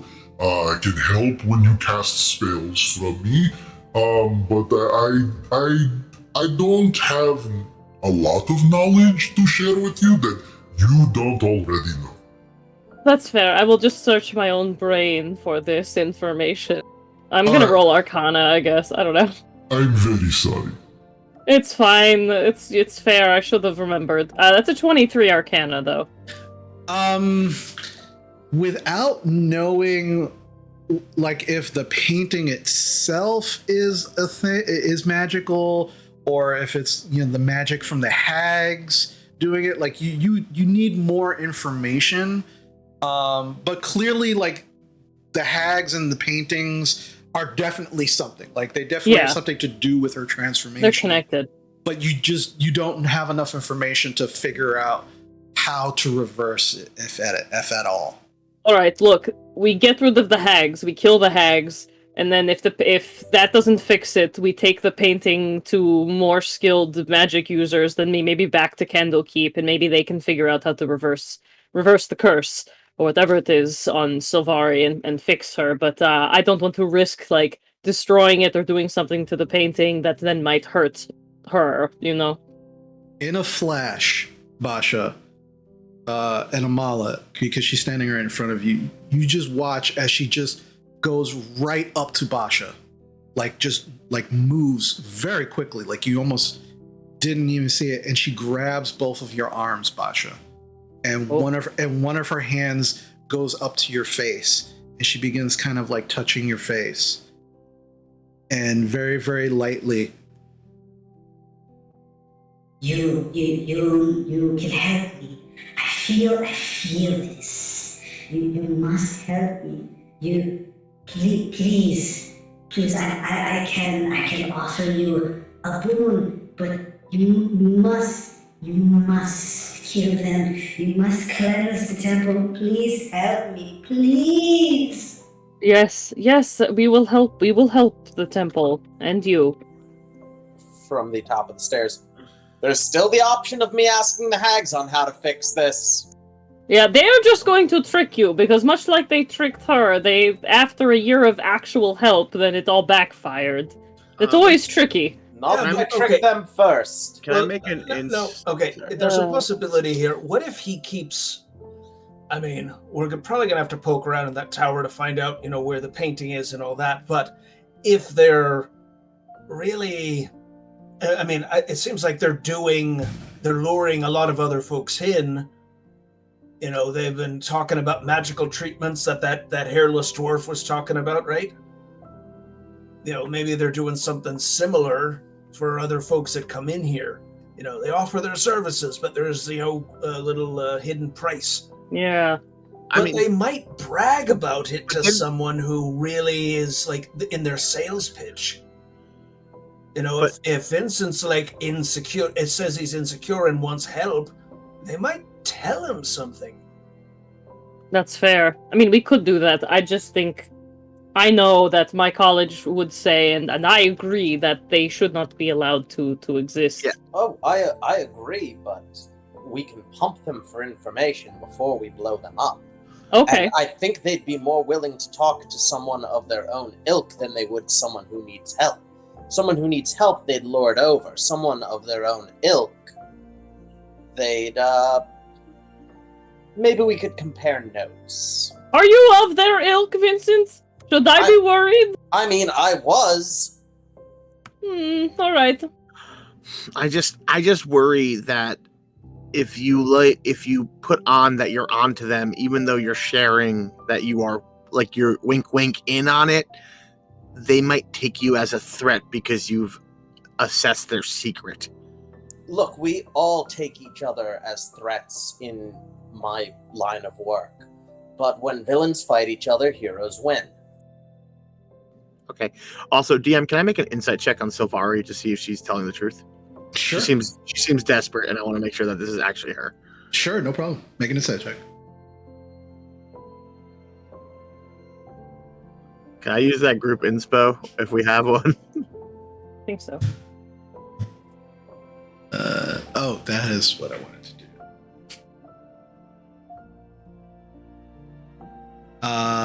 Let's see. That's the wrong thing. You have currently 1, 2, 3, 4, 5, 6. Yeah, you have plenty of group All right, inspiration. I will use it, and that will turn into an 18 insight. Okay. It's very hard to get a read on her because her eyes are blindfolded. You know, a lot of your instincts kind of, you know, how when you're reading people, it's like their body language, the way their eyes move. Are they darting around? Are they kind of staring straight at you? So it's a little hard to get a read on her. But as she kind of moves towards Basha, and you can see like the desperation, and you're kind of reading, you can only read her body language. She definitely, it definitely feels genuine to you. Like she's definitely in a lot of pain. She doesn't, at this point in time, she never thought that she would be talking with people that could possibly help her. So you're definitely getting a sense that she's having a hard time controlling her emotions simply because of that. Lady Silvari, would it be okay if I put a necklace on you? It would help it so that you could sense your surroundings while blindfolded.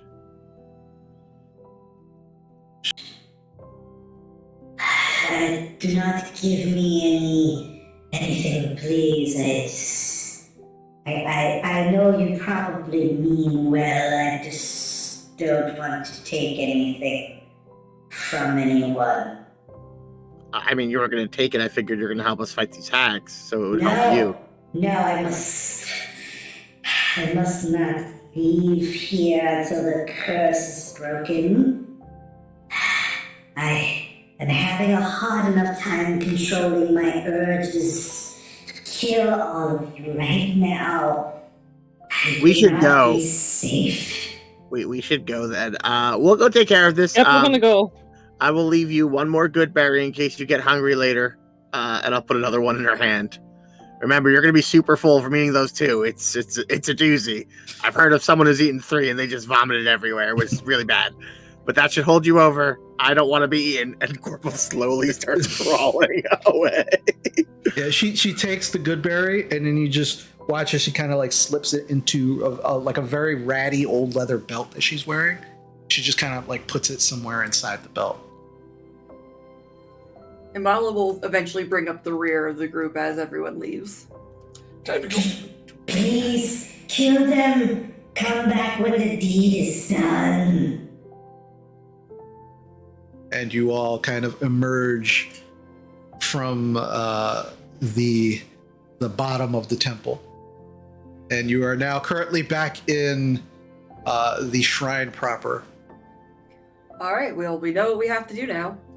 Well, I mean, do we want to? So we definitely should look at the tower, but do we want to do Operation Bad Guys Meet, and then I don't know what we do after that. Well, I could honestly do that to hold their attention while you're in the tower. yeah, but if they realize you're up to something, you're on your own. That's fine. I'm good at getting away. I mean, it's kind of silly, I think, to split us, but maybe, Vincent, you could send your cat with the other group so that they could get a warning. Your cat could warn them if you're in trouble, and I could hide and be near you so that we still keep our group of 2 in case you need backup. You can hide and I can make you invisible, Gorple. That is way true. You can't make me invisible. This plan's agreeable to me. All right, so the 2, Gorbel and Vincent, are going to try to pump the hags for information. All right, we're using that verb a lot today. And Would you the say 3 of us will see if we can get into the tower. Would you say a plethora of information? No, Plethora. no, I wouldn't. Crowbar would not. I don't. That's a human word. I don't know plethora. Oh, That also, word, I don't think it means what you think it means. I will say this, Vincent. We also has Operation Loose Cannon in there because Rex is ready to throw down. And if we yell his name, he will just start swinging. I mean, that is a great getaway if they decide that they don't want to talk to me. Yeah, just like shout Okay. Rex. So yeah, I how wait about outside the door and you give a code word. If you yell it, he'll come in and kill everyone who isn't you. Oh, Some not sites- Dralaxel. Or Dralaxel, please. Thank you. Okay, so I think Vincent, you should send your cat with them so that in case we get attacked, your cat can like scratch someone or something. I don't know. I summon the cat and have it climb up onto. The cat would actually most likely be drawn towards Amala, so it climbs up onto her. Well, hi. Do you allow that to happen, Amala? I do, because it's a cat, and why wouldn't I? Okay, fair enough. You guys are still going to be under the cover of nature's silence. So I guess how does invisibility work? I've never been invisible. I'm not really sure. So How does it work? It lasts an hour. Is there like I can do whatever I want while I'm invisible? No, as soon as you try to cast a spell or do something crazy like attack someone, it'll go away. But I can pick locks and steal stuff. DM, yes. Yep. Actually, Yeah, yes, you can. The only thing that breaks invisibility is casting a spell and attacking. Yeah, Gene knows this, but Corporal's I don't know what the fuck this is. Oh, I know, I got you. Okay. Yeah, I guess how long does it last? An hour? 1 hour. Okay, well, you guys probably got about 30 minutes left on, nature's shadows. So I guess if you want to make me invisible, I will maintain my concentration upon the spirits. So you guys will be stealthy, and then me and Vincent will make our way to Operation Bad Guy on Bad Guy action. A lot of pumping. Okay. Oh, no. Just a quick mechanical question. Of pumping. Just a quick. All right, so stand still. Yeah. Is invisibility is also concentration, right? Yes. Yes. Okay. So, yeah, you could decloak unexpectedly in the middle of the room. Just. Yeah. So if I decloak unexpectedly in the middle of the room, I know that shit's going down with you. Yep. Okay, that's great. We now have a signal for each side that shit is going down. Okay. Perfect. Okay. All right. So what's the plan? What are you doing next? Casting invisibility on Gorple. This only lasts an hour. Yeah. All right, you ready? Boop. Ah! Just the air screams. Yeah, the air screams as Gorple is no longer visible, but clearly there from the screaming. Okay, I'm good. I'm good now. Sorry, my skin tingled. It's tingling really weird. I taste with my skin, and now I can't see my skin. Oh god, it's so weird. It's fine. Okay, it changes nothing. You feel the same. It's just you just can't see yourself. You're good, Corporal. You're fine. Okay. And I just quietly I will stalk Vincent. Vincent, do you need me to open those doors? No. Well, you're climbing. You're climbing up the rope. Oh yeah, I mean we're gonna climb, but okay. Okay. I figure we'll wait on the invisibility until we're outside on the ground. That's fair. Save some time here. Okay. Well, then if that's the case, Vincent, I'm sorry, you wanted to say something before. As we're buffing ourselves, I'm actually going to cast, use my last sorcery point to transmute spell Armor of Agathis to make it lightning, and gonna cast it at 3rd level and use, what's that spell that I do? Mask of Many Faces to make sure that there's no signs of me casting Armor of Agathis on myself. Okay. Before the buffing happens, now I know that will happen and the invisibility will happen. But before that happens, and this will also give you an opportunity to change your mind if you decide to. As you all climb up and you are on the roof now of the shrine, I need you all to make a perception check for me. Even if the buffing does go off, I miscounted. I actually still have 1 sorcery point after that. Okay. 15. Right. Hold on. So Basha gets 15. Amala? Dirty 20. Nice. Drovar? I must be the last one climbing up because I got a total of a 6. 6. Okay. Vincent? 19. Nice. And Gorple? 29, because I'm the first one up, because I can climb. Okay. So a few things happen. All right, so you're climbing up. Drovar, you're kind of bringing up the rear. As the rest of you climb up, all of you begin to hear what sounds like yelling. And it's not close. It's kind of in the distance, but close enough that it's very distinctly people yelling. And not like yelling at each other, but you do hear Warple and Amala. You do hear a familiar voice. Stop running! You're just gonna die tired! And as you get to the top of the roof, you see the gnome running around the side of the building. You do see two individuals that you haven't spoken with yet running the other way. You see one of the servants, one of the silent servants, running towards the tower on fire. And you see behind that, running after that servant, is Rex, fully armored, sword in one hand, torch in the other.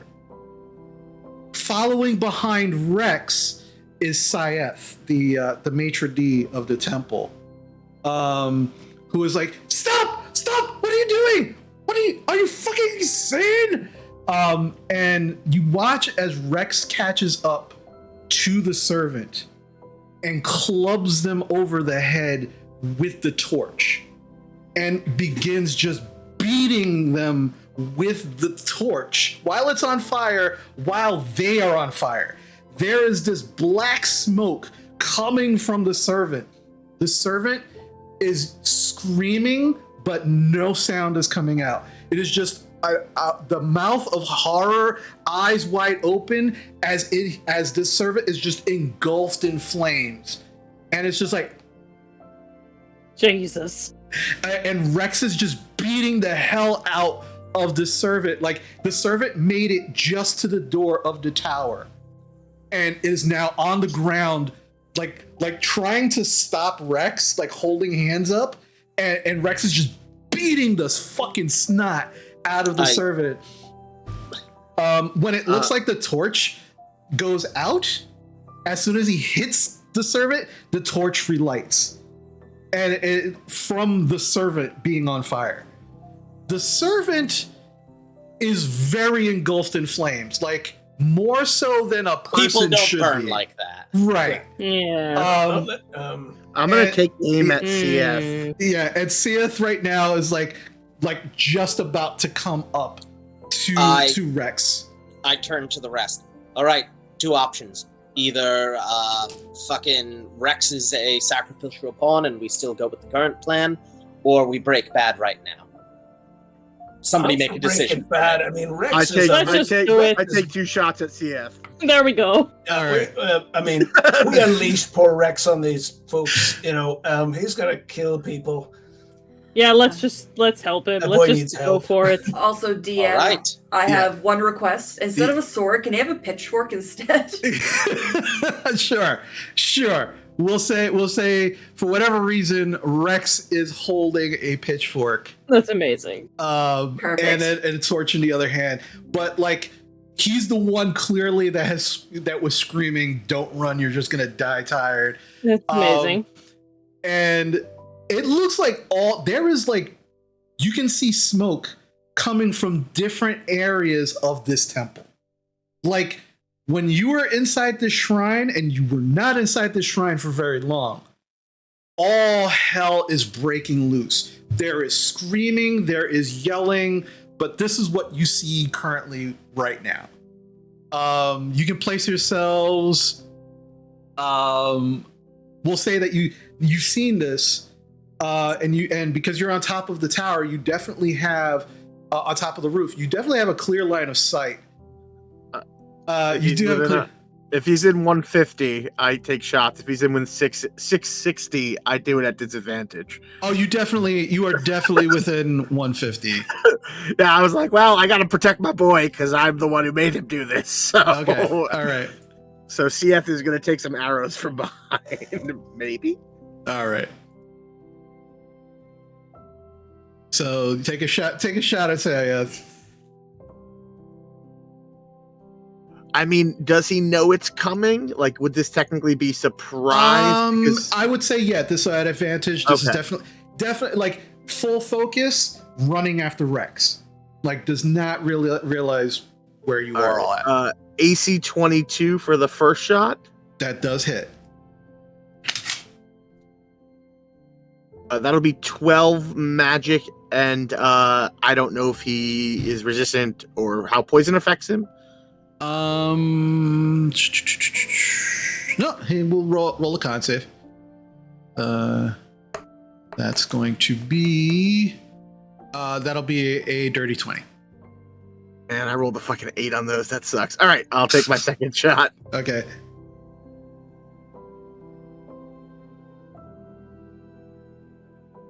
Dirty 20. That does hit.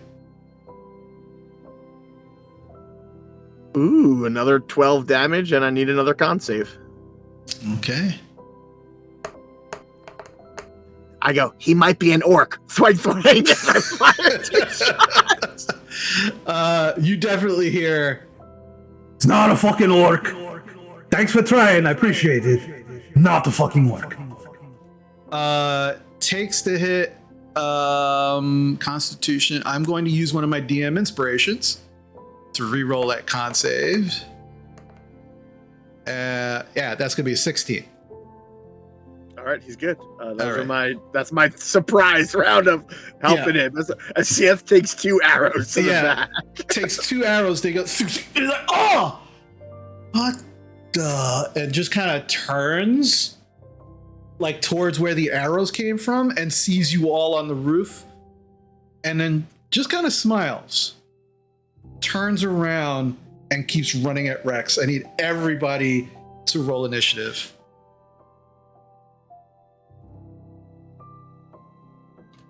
Initiative, Drovar.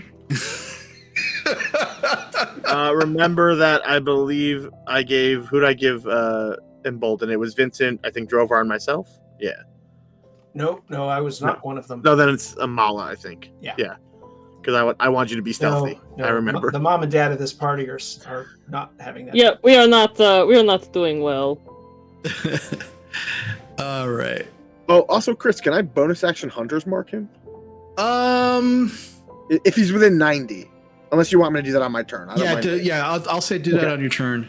Yeah, it was like the surprise reaction of I unleashed 2 arrows. Got it. Yeah. All right. Sorry, so you're saying him, it's actually the hags are all female. No, I'm shooting CF. Sayeth, yeah. You don't see the hags. Sayeth is not the hag. He's the guy at the front desk. Yeah, the maitre d'. Okay. Yeah, like the maitre d'. So, yeah, you don't see any of the hags. Like, with all the craziness that apparently is happening, you saw a quick glimpse of some of the, what you know of as the patrons of the temple, but you haven't seen the hags yet. Quick question, DM. Yes. Did I still manage to get that buff off that I declared earlier? Yeah, I'll say that you began casting it while you were on the roof, and then you kind of heard and saw all of the craziness that's going on. Except for you, Gorple, because the invisibility would have worn off as soon as you shot. We weren't going to go invisible until we landed because I wanted it for most of the time. All right. So I will say if you wanted to do those buffs while you're on the roof, you can. But if you wanted to wait until you kind of drop down, I'll allow that. That's no problem. I'm debating if I want to upcast this and make more of us invisible now instead too, but that's okay. All right. So I have your initiative rolls. I just want to double check. Gorple, I have you at a 21. I'm at a 25 with my emboldening bond. Okay, so 25. This is why I check. All right, 25. Drovar, I have you at a 7. Yeah. Basha, 8. Oh yeah. Amala, 13. 17 with the bond. All right, 17. And Vincent, 19? 20 with the bond. 20 with the bond. Okay. Yay, friendship. Yeah. Alrighty.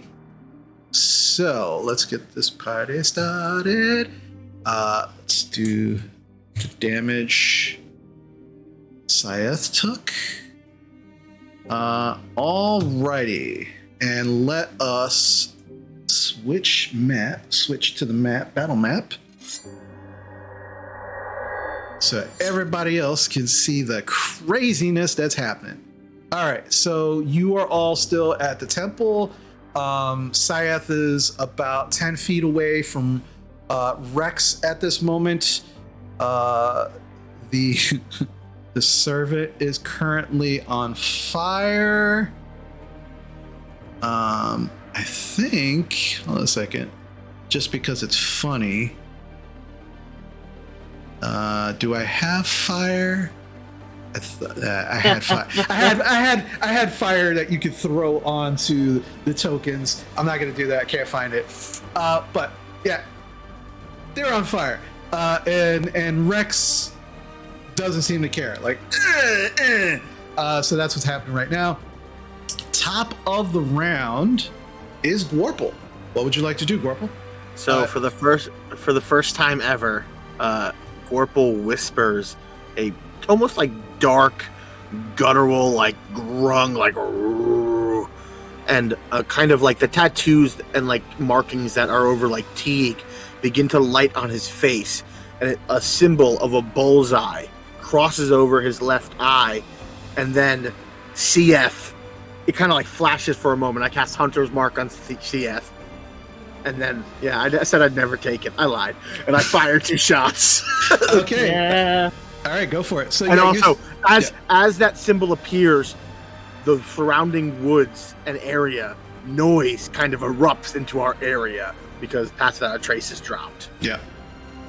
All right. And I will also say, just so you're all aware, currently where you're on the roof right now, you're about 50 feet up. So it will take some time to get you down. There's multiple ways you can get down. If you want to figure out different ways to get down quicker, that's fine. We'll do rolls, but you're about 50 feet up still on the roof of this building. How tall are the trees surrounding? The trees are about 40 to 45 right now. Where you're standing, you have a clear line of sight because Scythe is like there. It's just open. All right, I will first take 2 shots into my good buddy CF. Okay. AC 25. That does hit. Oh baby, max damage. Okay, so 16 damage, and I need a con save versus poison. Okay. And takes the hit. And that's going to be a 6. You will take 4 poison, and then I'll take my second shot. Okay. AC 21. Does hit.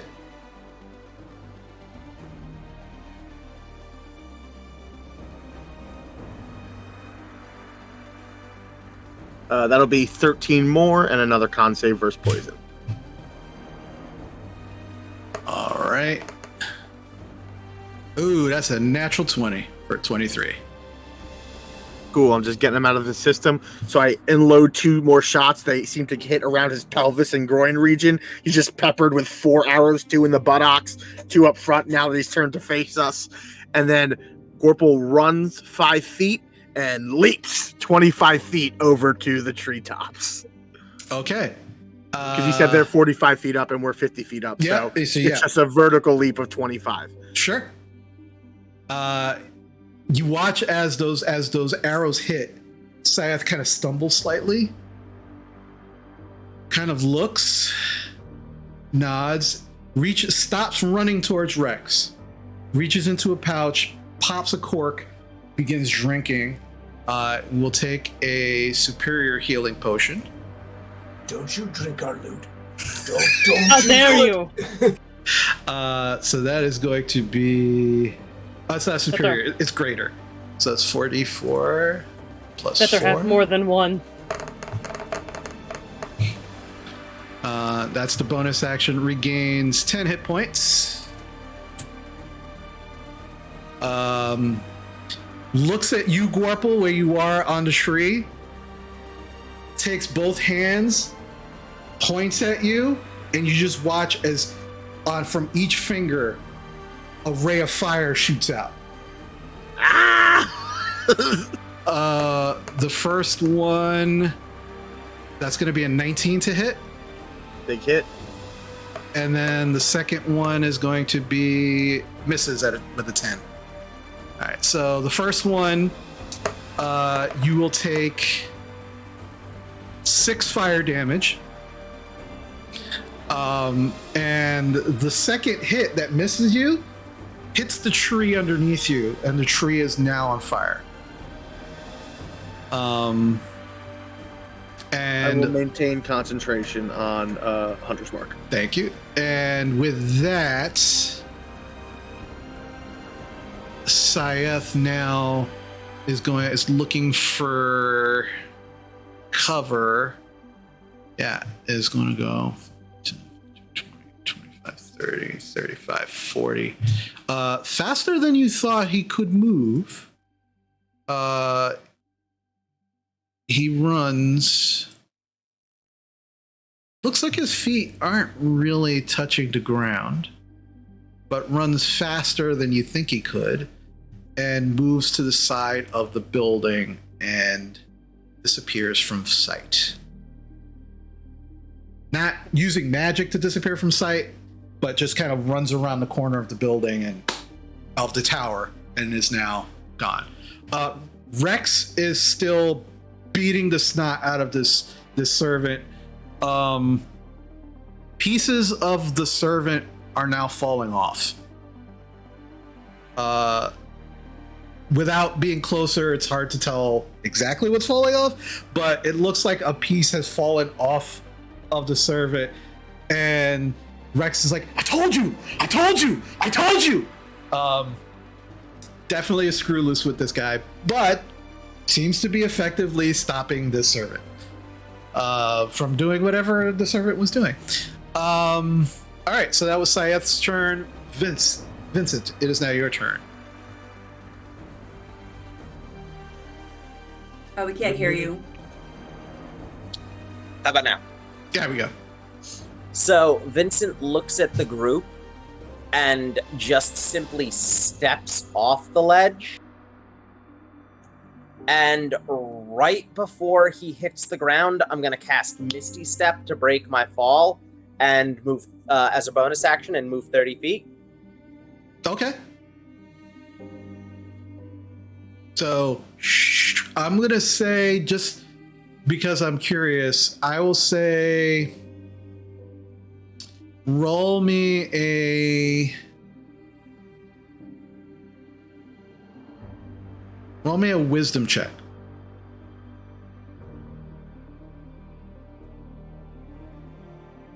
And 11, middle of the road. Okay. You have the bond if you want to use it. Oh yeah, good We're point. within 30 of each other.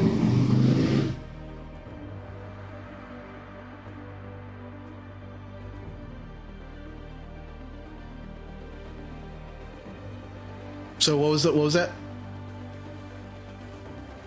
Can't hear you. Can you hear me now? Yeah, there you go. 12.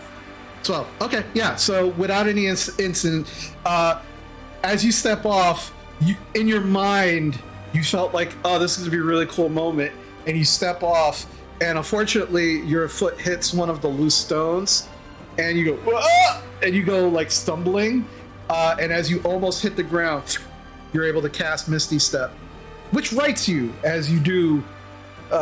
Thankfully, it rights you as you reappear 30 feet away, and you are now closer to the tower than you were previously. And Misty Step is a bonus action, so I'm going to take my action to dash. All right, go for it.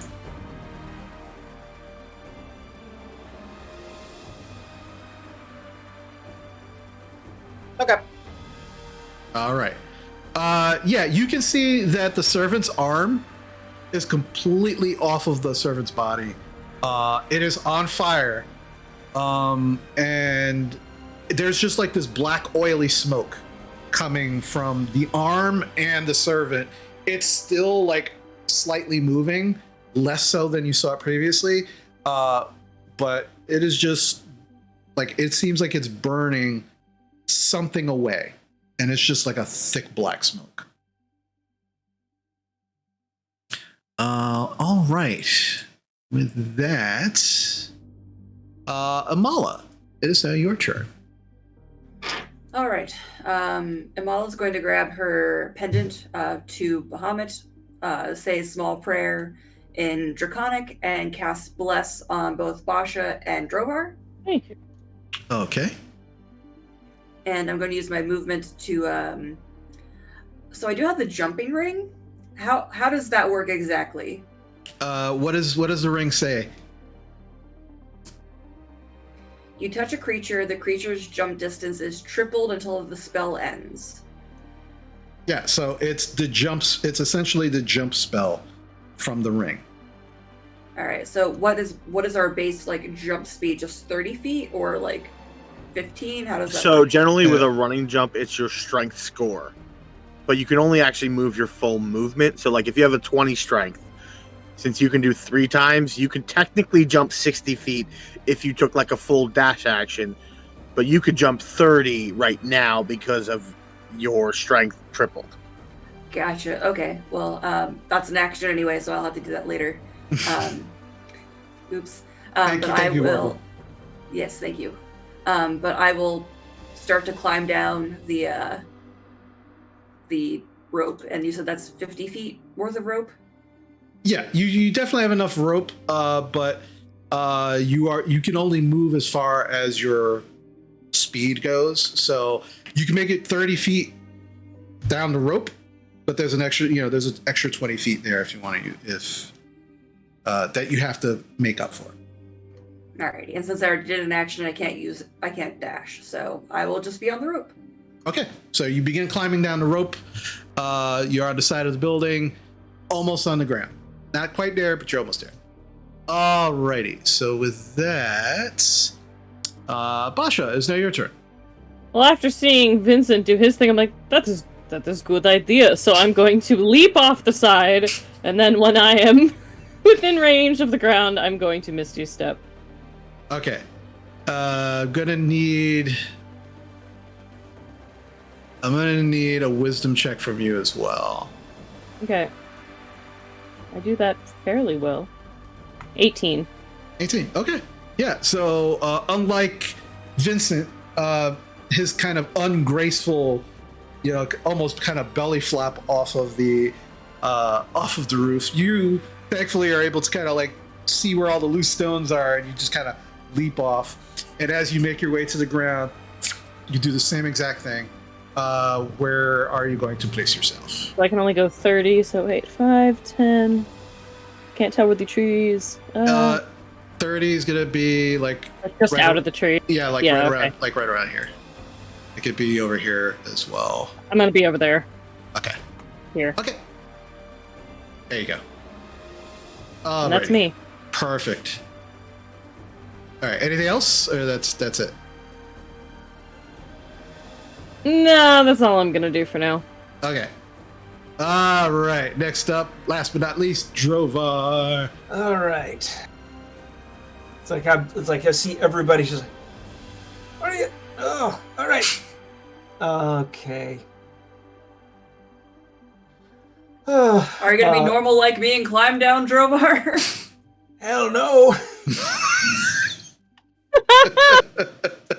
He is going to. I've got 10 feet of movement if I go south, which I need for the running jump. So I will just do basically 35 feet of movement.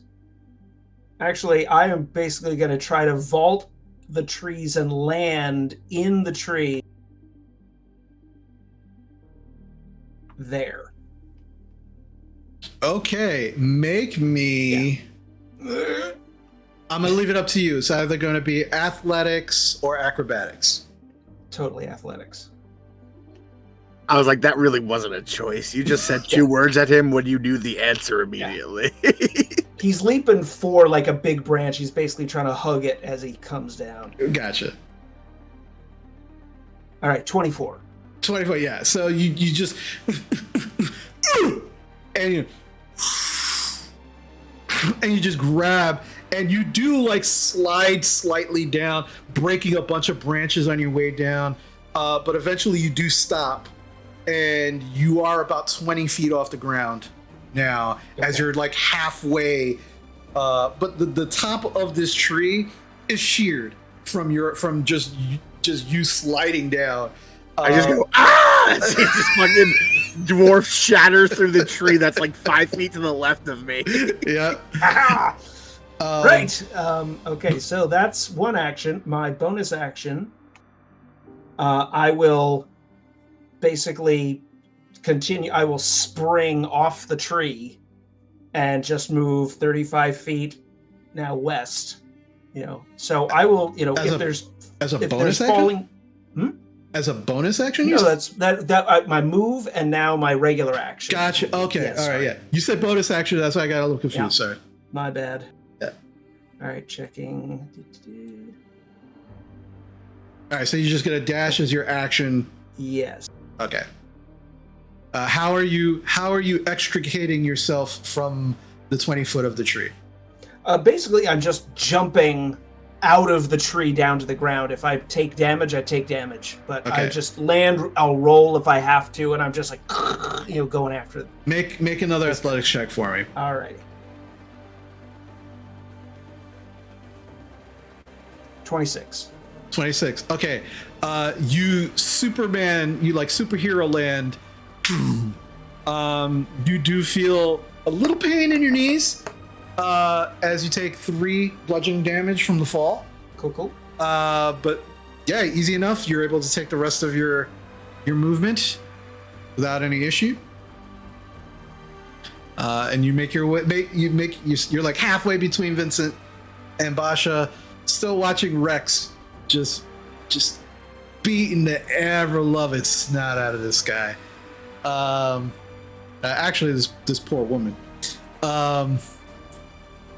All right, so that is Yorgo, Drovar, back at the top around. Gorpal, is now your turn. How tall is the temple building? The temple or the tower?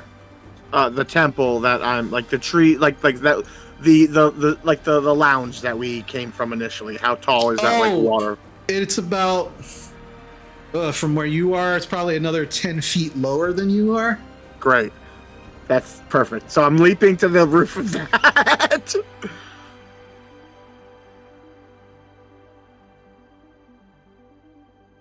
All right. So as you leap, because there is a good distance. Make me. I have a 25-foot leap. Oh, that's right. That's right. Okay. And then I scuttle 5 more feet. Okay. All right. So now you're currently on the roof. From the first time you actually looked at the roof, there are no openings that you can see currently.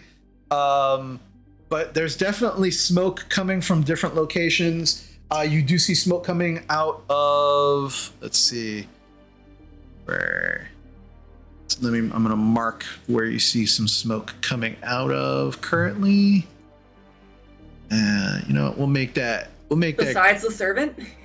Besides the servant, you do see green smoke coming out of this window right over here.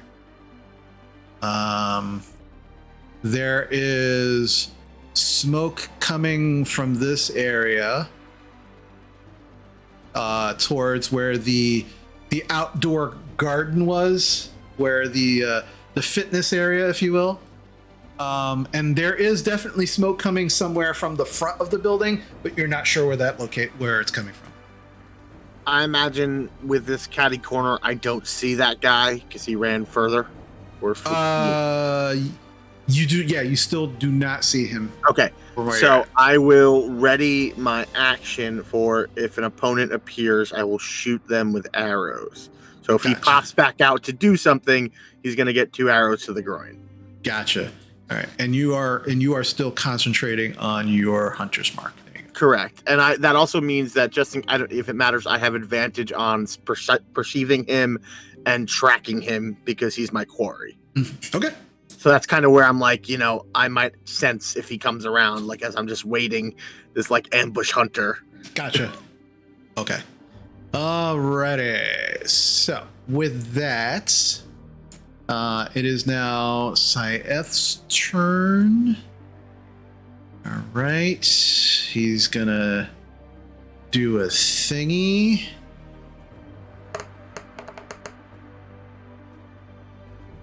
Okay.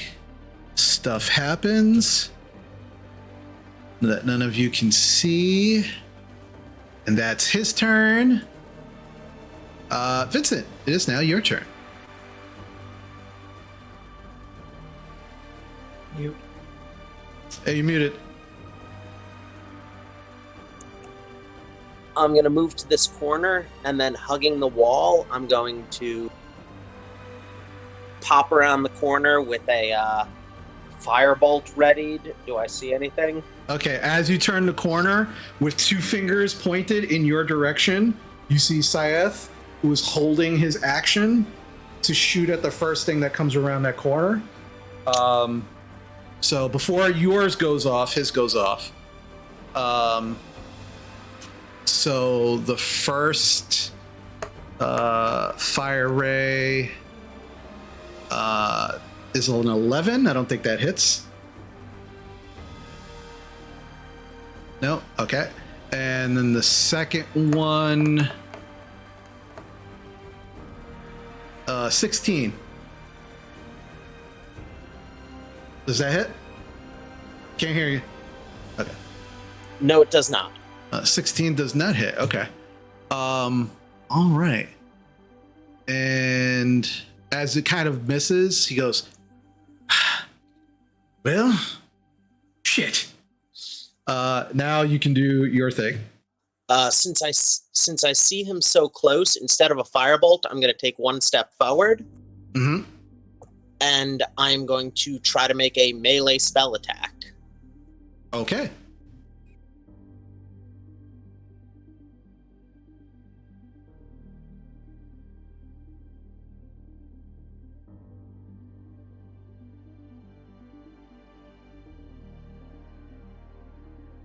Are we okay with me using one of those inspirations? Are we okay with me using an inspiration? Yeah, it looks like you got the thumbs up. Yep. Nat 20. Nice. For an inflict wounds, that's going to be a crit, so it's going to be A lot. A truly devastating amount. Hurt his face. So I just reach forward and grab this guy by the throat and do 45 necrotic. Okay.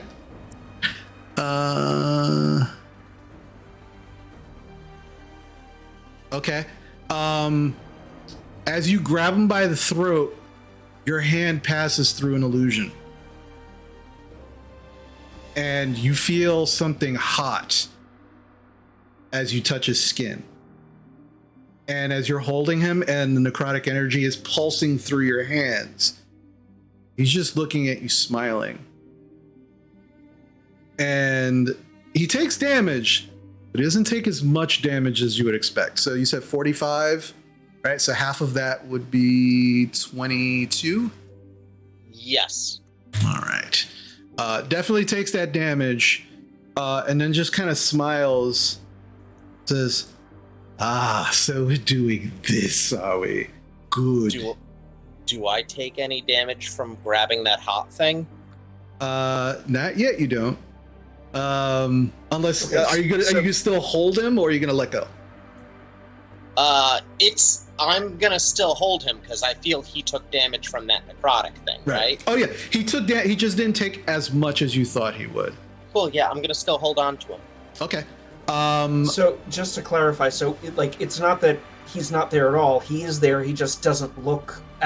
What he looks like is probably not what he actually looks like. Right. What we see. Yeah.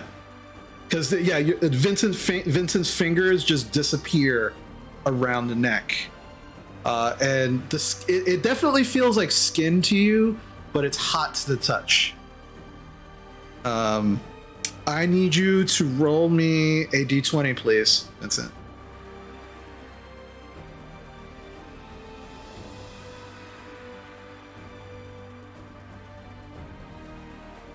$17.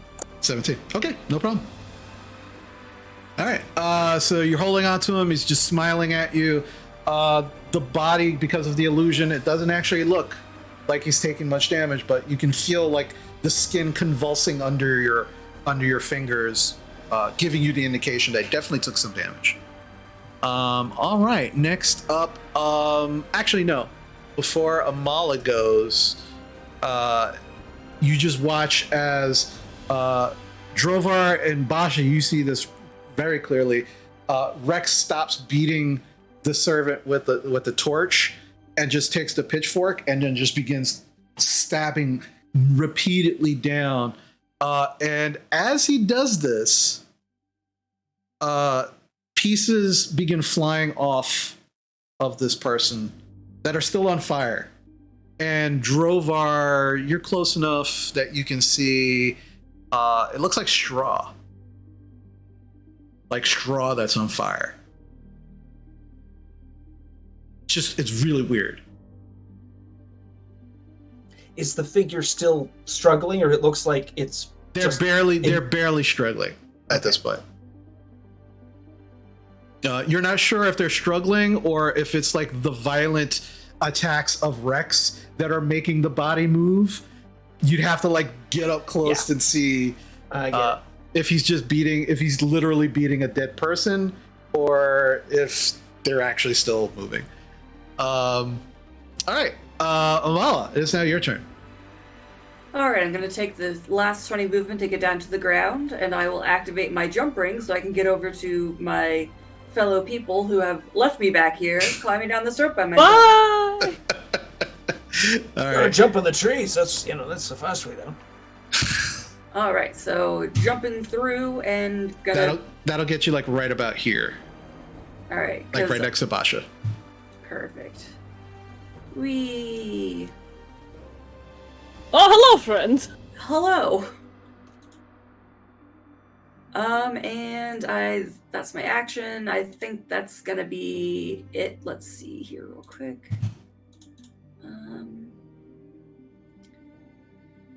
Yeah, I think I'll let that be it. Okay. All right. Next up is Basha. All right, I think I am going to I'm going to cast Ray of Frost. Where did he go? Never mind, I can't see him. I lied. Yeah. Oh yeah, no, he's completely on the other side of the tower. You lost visual of him and Vincent. I'm gonna go like I'm starting to go towards this smoke to see what's going on. Yeah, I still can't see him. He's around the building. You can partially see Vincent. You still can't see him. Can I see anything now that I'm lined up with this door? The door is closed. The double doors that you came through is closed. You can see black smoke, black and greenish smoke coming out of this window. The window itself looks like it's been broken open. Like there's glass, it's shattered. You're not sure what happened, but that's what you can see. I'm gonna turn around to Drovar. Do you want me to check a window or keep looking for the other guy? That's probably where they came out. Just keep going around and like back up Vincent. I'm coming. Alright, so I'm gonna double move, so that's as far as I get. But he's looking at Rex with this kind of no. Embarrassing. Yeah, that's it. I just double move then, because I can't do anything else. Okay. Yeah, you can definitely see Vincent now. Vincent has his hand, it looks like around the throat of Syath. And Syath is still mostly covered by the side of the building. But you can definitely see Vincent struggling with someone. Alrighty. Next up, Drovar. Okay, Drovar is, let's see, he runs past Rex, and in like the loudest drill sergeant voice, from his own military days, he's just, on your feet, soldier! Active hostiles, search and destroy!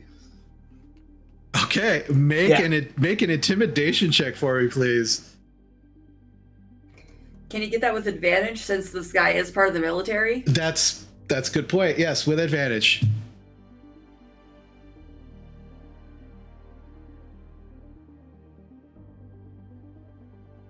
Well, one of them was a 1, the other was a 4, so that brings me to an 8.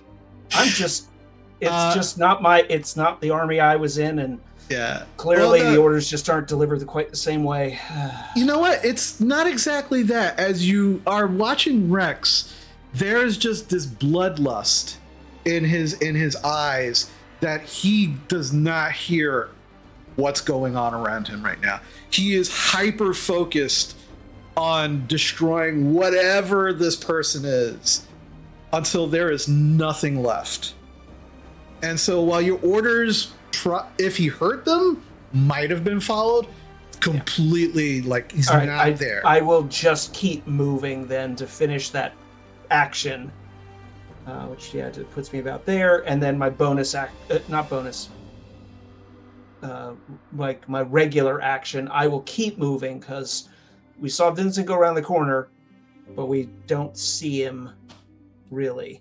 Okay. But now I can. Yeah. All right. I'm moving myself here. I keep moving so I can get to here and 5 feet more.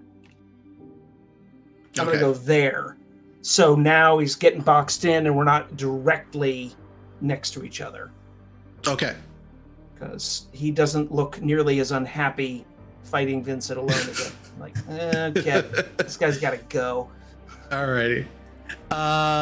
Good call. All right. So with that, Gorple, it is now your turn.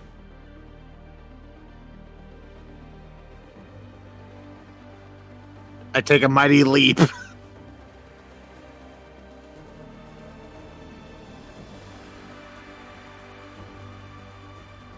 To where specifically? I don't know how to ping.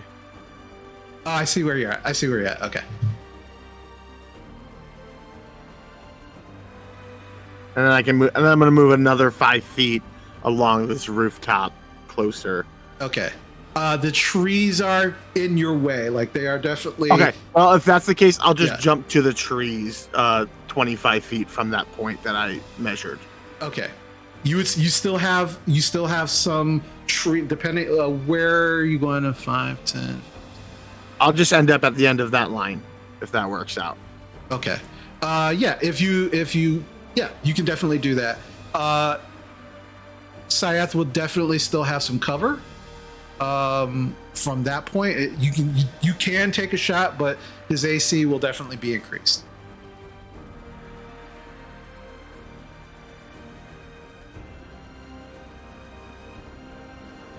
All right, yeah, I pop off 2 shots at this guy. Okay.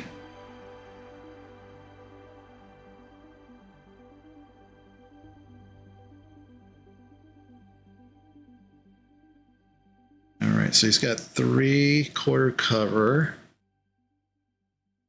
Perfect. Within 30 feet of Vincent. Excellent.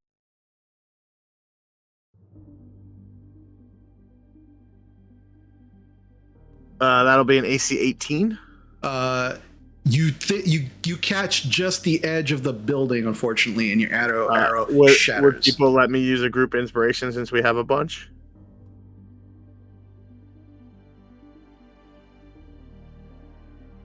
Not any better, so that is a big miss. Okay. I'll take my second shot.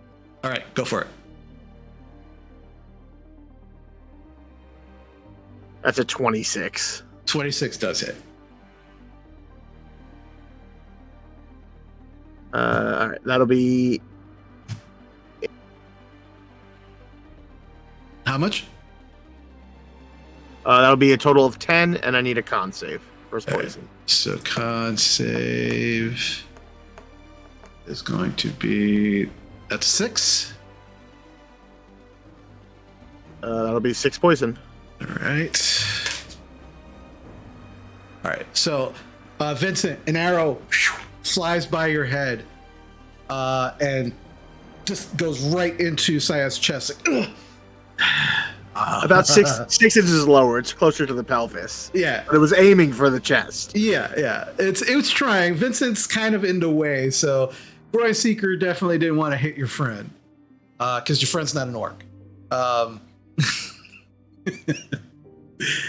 Definitely took the hit. He's like, all right, good. Anything else, Corporal? Yes, because I know that Scythe is next. I whisper on the wind and I go, "May the pack protect you." And I cast Sanctuary on Vincent. No, it's good because that means if he tries to attack you this round, he has to make a Wisdom save. You can break it. It doesn't take concentration. I want him to hit me. Oh, He takes so much damage if he hits me. well then, okay, then I don't do that. Okay. Okay. Well, I don't know that though, but right, I don't know that. You don't know that. So I cast Sanctuary on Vincent because I don't know that he has this plan. You know. No, damn your divine blessings! Okay. Yeah. If I knew the plan, I wouldn't. But since we didn't talk about this preemptively, I would assume that I cast Sanctuary on him. Okay. All right. This is going to be interesting based on what Scythe wants to do.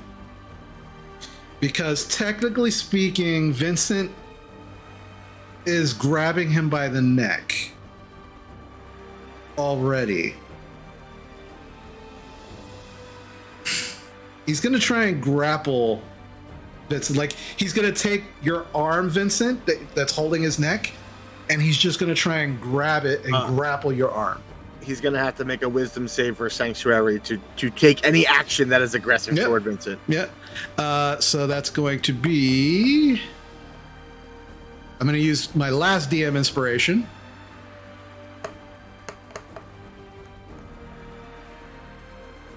That is a 12. That fails. My DC is a 13. So he can take that action against another target. He just can't target Vincent. So he but Chris, if he chooses not to do it, he loses his action. Yeah. No, so I mean, Drovar's standing right there. That's right, yeah. So yeah, he's gonna try and grapple. He's gonna try and grab your arm, Drovar. Okay. Since he can't do that. All right, so let's try that again.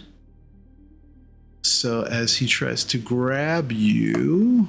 Okay, so would this be contested? No, this is his attack. Okay.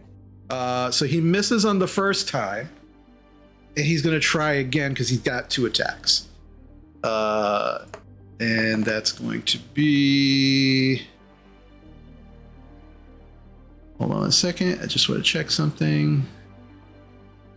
So I used that. Oh my god, I've got that damn cloak. Could have used that. Could have gotten here like so much quicker. I have one last DM inspiration. I'm going to take that.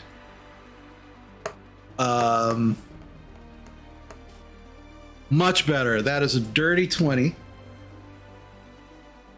He grabs your arm, and Vincent, because he clearly couldn't grab, like he went to grab your hand, and you just watched as his hands just kind of like shook in place, and then he just reached out and grabbed Drovar.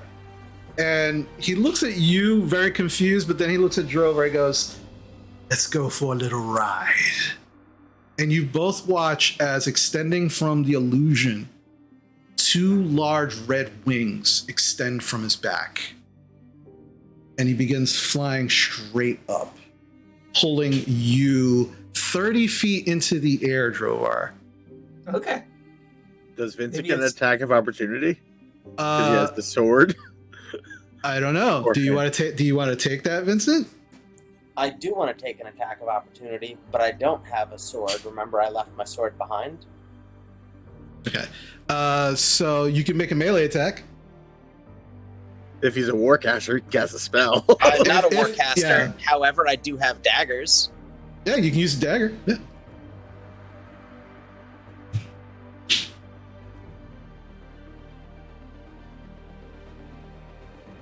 Sorry, computer. This computer's so slow. Maybe No it's good worries. I didn't use the cloak. Literally another nat 20. Okay.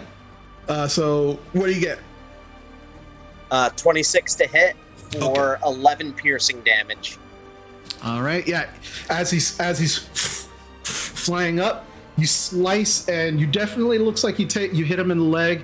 Doesn't seem like he takes as much damage as you would have liked him to, but he takes some damage. You watch as some of the blood drips out of the illusion of the leg and hits the ground with a sizzling sound. But he continues flying straight up in the air. And even though Drovar does seem like he's struggling to lift him, he does get him 30 feet up into the air. The tower itself is 3 levels. It's about maybe 80 to 100 feet tall. So it doesn't surpass the side, but it's still blocked by the side. But Drovar and Syath are now 30 feet in the air at the side of this tower. So I'm just gonna put 30 feet underneath, so we are aware of what the two of you are doing. And we're gonna make Syath a mount. So when Syath moves, you move too. There we go. Alrighty. So yeah, that happens. Vincent, it's now your turn. If correct me if I'm wrong, because this is a rule that I'm not completely clear on, but I believe I'm able to move half my movement upward, climbing like a wall or something, right? It depends. If you are using tools or a way that helps you climb, you can use your movement depending on what those tools are. But what are you trying to do? Are you actually trying to find footholds? I'm just trying to get 15 feet up to get in range for a spell. So are you going to try and climb a tree? Are you going to try and climb the side of the building? What would you like to do? What's the side of the building look like? Is it like completely smooth? Is it a rough stone? Is there an area where the dagger I'm holding can take purchase? It looks like it's made out of stone blocks. The tower is made out of stone blocks. So you could possibly find some handholds. You don't see any. At first glance, you don't see any places to stick a dagger in it, but you might be able to handhold your way, climb up. It's up to you. Yeah, I'm gonna give an attempt, and if I need to, I'll use a spell to get the distance I need. Okay. So I'm gonna try getting just not very high, just 15 feet off the ground. All right. Make an athletics check for me.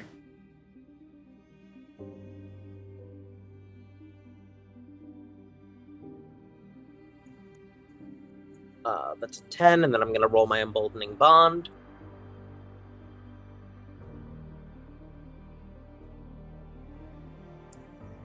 $13. 13. You're able to get 15 feet up, but that's your whole movement. Perfect. That's all I needed. All right. At which point I'm going to yell Abyssal, get back down, yell an Abyssal, get back down here, and charge up some lightning in my hand, and then repeat it in Infernal. I said get back down here, and I need you to make a strength saving throw. Very quickly, you're casting lightning bolt? Lightning lure. Lightning lure. Okay. Is it verbal? It's verbal and somatic? It's a cantrip. It's only verbal. Only verbal. Okay.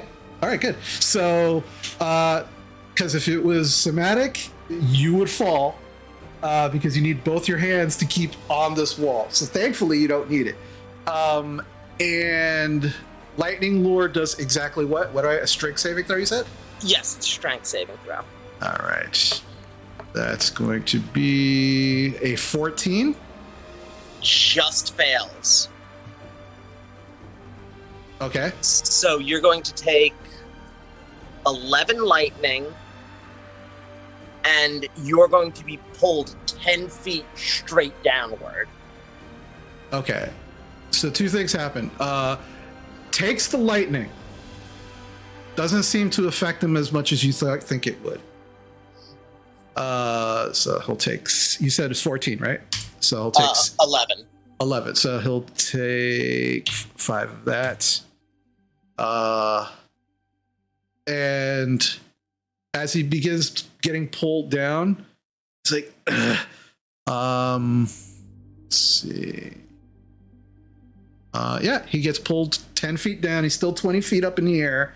Drovar, he's holding on, like you're swinging back and forth as he's being pulled down 10 more feet. I'm going to make a strength saving throw to see if he's still able to hold on to you while this is happening. Because he seems intent on taking you somewhere. That's okay. I want to hang on to him, actually. Well, he got a 19, so he's definitely still holding on to you as you're just kind of like swinging back and forth as he's being pulled down by what seems like these electrical kind of like lures that are coming from Vincent's body as it's kind of like pulling downward. All right, and I still have a bonus action, and Lightning Lure is only a cantrip, which means I can cast a spell. I'm going to do something really fun and dumb. Okay. I'm going to Misty Step directly above his head. Okay.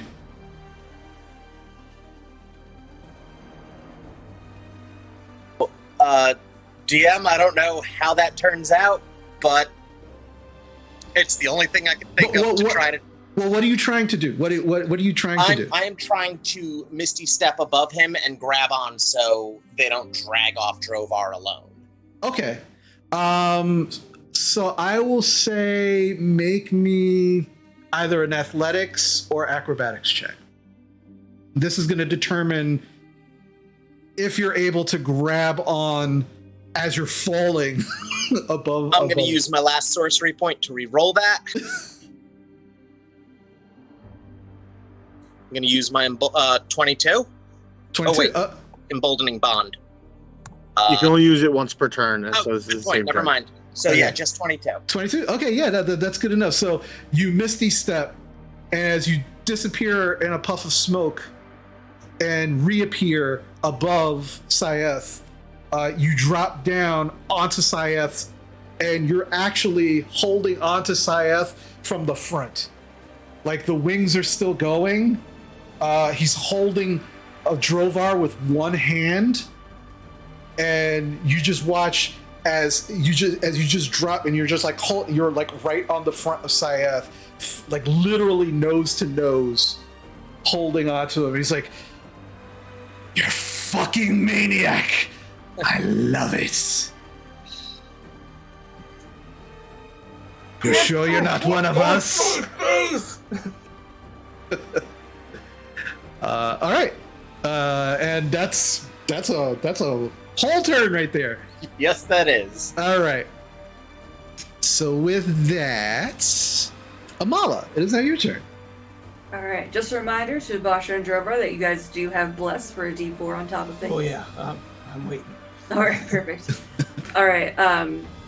Imala's gonna motion towards Basha and be like, "I'm gonna try to break the door in." Good plan. Which? Oh, the door to the tower?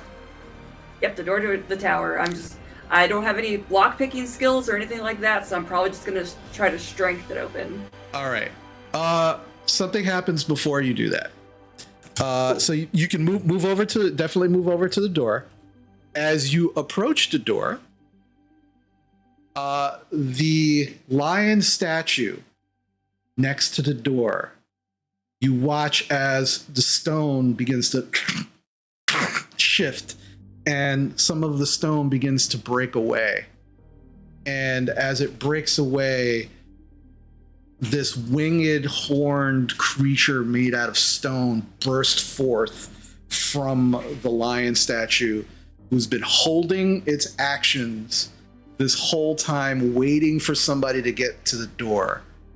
And it is going to take 2 attacks at you. Let me first put it on the map so you can actually see it. Did not see that coming. And as you move past it, it is going to try to take a swipe at you with its 2 attacks.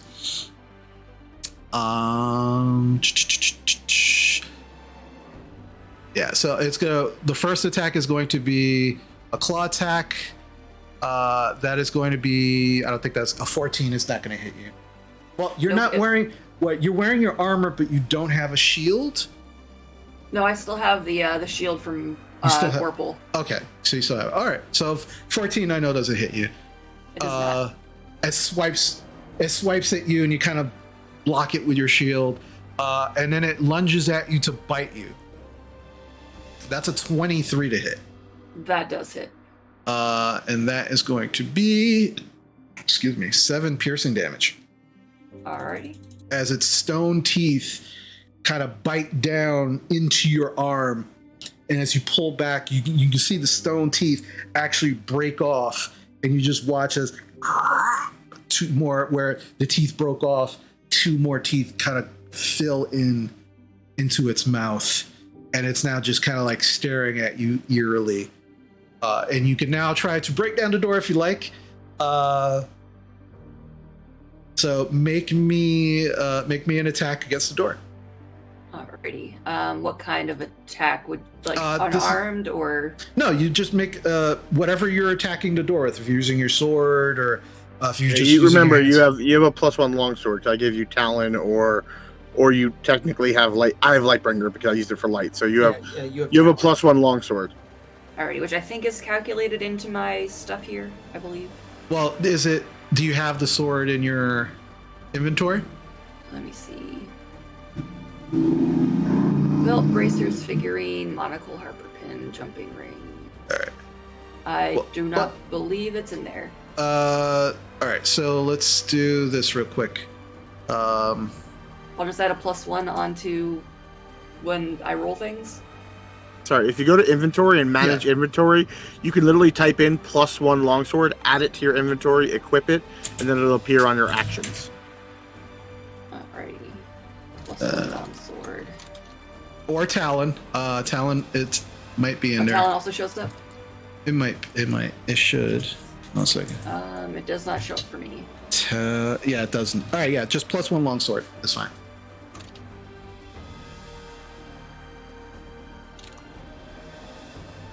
Longsword. Where are you at? +2. There's +1. Add 2 equipment. Perfect. Alrighty. And then how do I get a manage custom? Maybe. Well, what you do is just when you go into your inventory, equip it. Just hit that checkbox, and it'll appear right in your actions. Yep. Oh, okay. Sorry, I'm still getting used to this. Even. No, that's why I was like, let me walk you through it. As a DM, I have put many a magic item on my player sheets. Yep. Alrighty. So yeah, I'm gonna attack with the longsword. So that, and do we still get the D4, or is that gone now? You are within 30 feet, so you will have once per turn. You can use your emboldening bond. That's 21. 21 does hit. All right, perfect. And then, all right. So I imagine the 1d10 plus 5 is two-handed. Yeah, so you're probably using it two-handed. Yeah. Yeah. I'm trying to get a bunch of force behind it, so yeah. Well, you do, but you do have your shield. All so right. D8. All right, I will do the D8 then. Let me re-roll here. That is 12. 12 slashing damage? Yes. Okay. All right, so it takes 12 damage. You watch as a chunk of stone gets kind of like sheared off, and it's like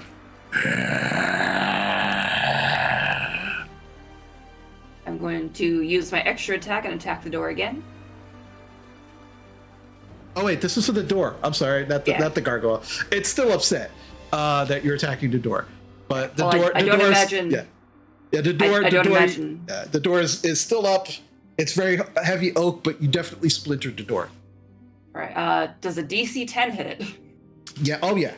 Okay. It's a door. It's not going anywhere, as far as you know. And that's another 12 slashing. 12 slashing. All right, so 24. Yeah, you can see a huge chunk of wood is beginning to break off. You feel like if you hit it one more time with the same amount of force, that you'll probably be able to, like, it definitely come off its. But this is a pretty sturdy, heavy oak door, metal reinforcements on it. I mean, Shannon, you can always drop a smite because you can drop smites on hit. Oh yeah, that is true. So you could drop like a first level smite if you want to see if you could bust this down. Let's do that. All right. Smite is 1d8. Remember correctly? First level it'll be 2d8, so it's a d8 plus the spell level you are investing into it. All right, so 2d8. An extra 7 damage on top of that. As your second hit kind of begins to splinter and break apart this door, the extra energy directed from your smite, you can watch as the edges begin to smolder and it just blasts inward, the door completely shattering, and now the entrance open. Nice. As you look in, hold on a second. Let's open that up. Let's see. 1 second.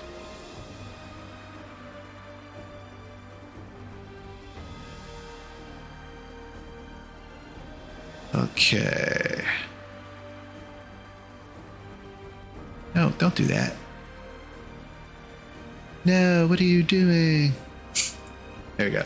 As the door smashes open, you hear a scream. And as you look inside, holding a broom. Hold on a second. Where is it? I'm sorry. Give me 1 second. You see a very thin, weak-looking dragonborn, like very feebly holding a straw broom, going.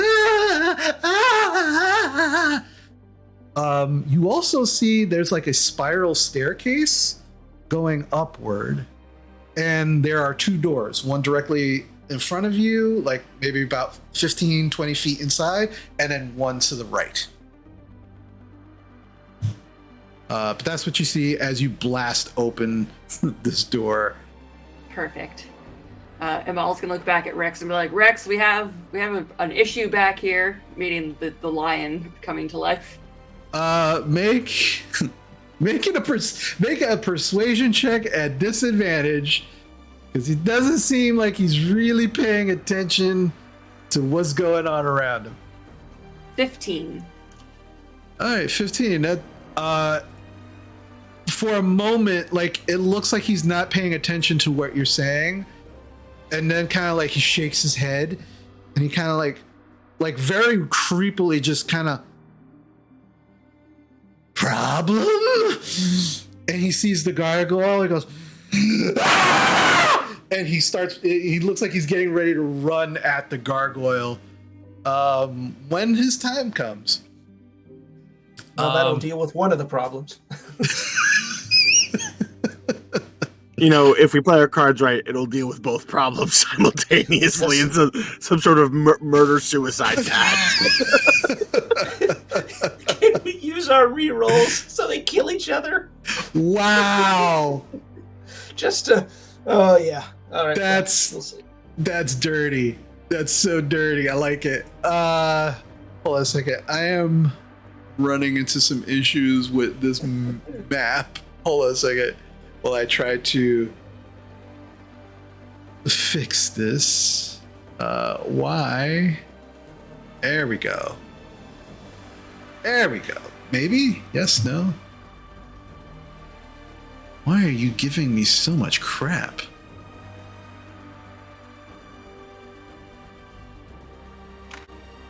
Wow. All right. There's, for some reason, there's just like an extra layer of crap that. This whole thing is like really fucking with me. All right. I'm just gonna open up the whole damn thing. There we go. Can you see it now? There we go. All right. And then it disappeared. Oh, We're back up again. Jesus Christ. It was working for a hot second. Yeah, there you go. Yeah, I'll figure it out later. All right, so that's what you see. Don't touch anything. very kind of like emaciated looking dragonborn. Like she's just like as this door, like there's pieces of door just like exploded on the inside. All right. I can just imagine them all being like, "Hello." Like, hey. All right. Next up is Basha. Basha, it's your turn. Oh boy. Alright. I'm rounding the corner to this chicanery and like, what the... and I kind of just see the three of them. You guys are all still up in the air, right? Because that's still happening. Great. I consider, and I'm like, alright, and I'm just gonna cast Ray of Frost at the, the winged man. Be like, I hope this does something. Okay. I was gonna use my wand of magic missiles, but I changed my mind. You know what? Why did I change my mind? I don't know. Can I use a group inspiration? Because that was terrible. Yes, and don't forget your D4. Do it. Yeah, I'm still gonna... All right. Way better. Okay, so 21 and then a D4. I'm sure it hits, but hang on. So that's a 24 total. 24. Two hits. Definitely hits. Yay. Oh, wow. Why is this rolling so shitty, guys? Oh, wait, no, that's the wrong thing. Like It rolled the wrong your thing. Hold on. damage. I mean, I rolled 2 nat Still ones rolling this shitty. evening. Alright, that's better. 13 frost damage. Okay. Doesn't take all of it, but does take some damage. So that will be... Was that 13? So he'll take 6. He's going to see if he can still hold on to Drovar. The more important Sorry, thing Drovar. is his speed is reduced by 10 feet. Yes. Somehow he's still holding on to Drovar with a death grip of 23. Oh yeah. That works for me.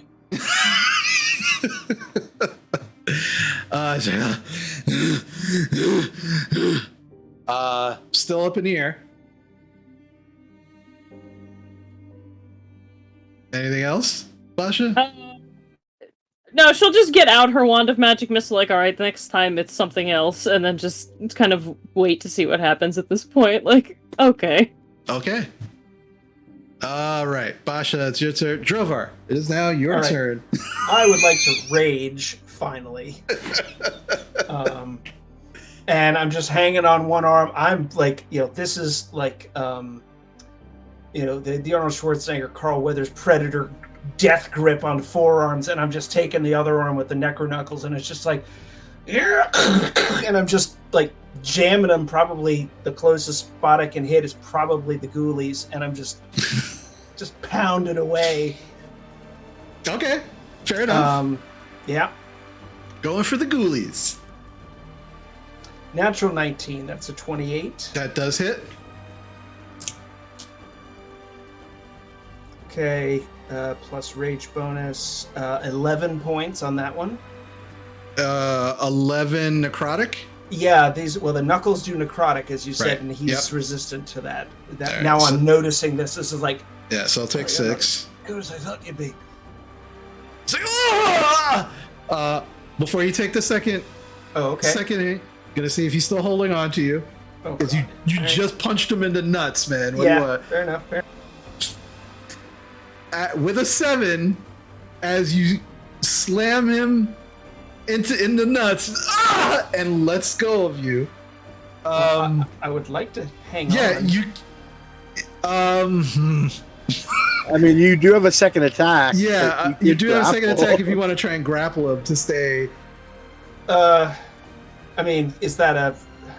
These are not technically unarmed attacks, right? With the brass knuckles? No, they're not unarmed attack. They're actual like Okay. weapon attacks. How far off the ground is he? He's not that far. He's now about 20 feet. 20 feet off the 20 ground. feet. Damn it.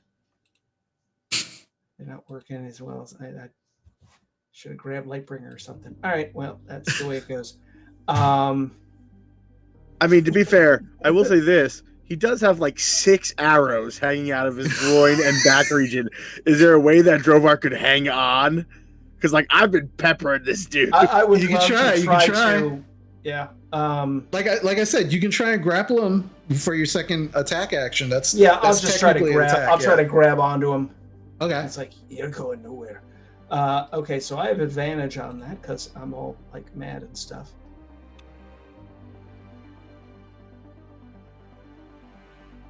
That's a 24. Okay. As he releases you, you can grab the arm that just released you if you like. Yeah. Yeah. So let's go and just grab right back on, Yeah. and now you have the grip. Yeah. So I have still a bonus action. Can I then, like, if I punched him and then grabbed with this arm, the offhand attack with the other knuckles, is that... It would be without your proficiency bonus because you're not proficient in two-handed weapon and offhand weapons. So Okay. you can still do the attack. You just don't add your proficiency bonus to it. I mean, everyone's technically proficient in offhand attacks in 5th Ed. What I don't get is my... You don't get your strength bonus to damage. Yeah. Right. Yeah, Right. so... Okay. So, let's see. So it's still... Okay, let's... So you would trying to add this in. Yeah, so minus- it's... Okay, so it's the same attack roll, but the damage is only going to be... Your rage bonus. And the magic damage. right. Yes. Right, okay. So we will just do the roll again. That's why barbarians are pretty good offhand fighters, because they're like, I still get my Yeah. rage. All right, I will add the D4 from Bless on there just to... Okay, so that's turns into a 16. Unfortunately, does not hit. So as you go to actually, now that you're holding with one hand and you go and you're trying to get like a rib punch, you do feel like you do see your hands slightly go into an illusion, and you feel like you've just punched possibly scale mail that this person doesn't look like they're wearing, but you feel scale mail underneath. It feels like I'm hitting metal, like Yeah. armor. Okay. Uh-huh. Okay. Oh, and, you know, the spirits are finally, like, these gleeful little dwarven bastards are all like, free at last! And they're just all swarming around this guy. And it's like, yeah, look at me. Look at me. All right. And that's it. All right. No, that's a good turn. That's a really good turn. He's so happy. All right. So there is like this kind of very dark red, almost black blood, if you want to call it, that is now kind of seeping from the legs. You don't see where these wounds are bleeding from, but you're definitely watching as they're kind of like falling from the feet, and as they're hitting the ground, there is a very audible like burning, sizzling sound. And it's a lot. It's not a little bit. Like, he doesn't look like he's hurt, but from the blood that you're seeing, probably very hurt. All right, top of the round, Gorpal. I go, yeah, I think it's time for this ride to end. And I run forward over the trees and leap.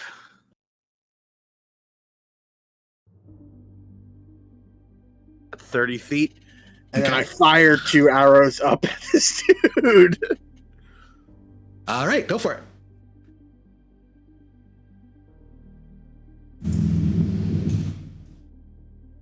Ooh, the first roll's gonna miss. I don't know if we have group inspo if people want me to use it. I don't know what we got left. 1, 2, 3, 4, 5. All right, then I'm gonna use a group inspiration. Okay. AC 21. That does hit.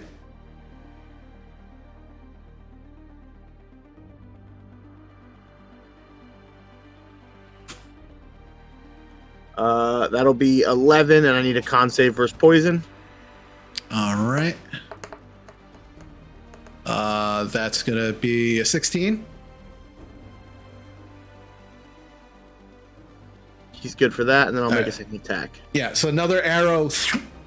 It's like he actually drops 5 feet, but then And then gets a back second a second arrow slams into another AC 21. Okay, yeah, that does hit.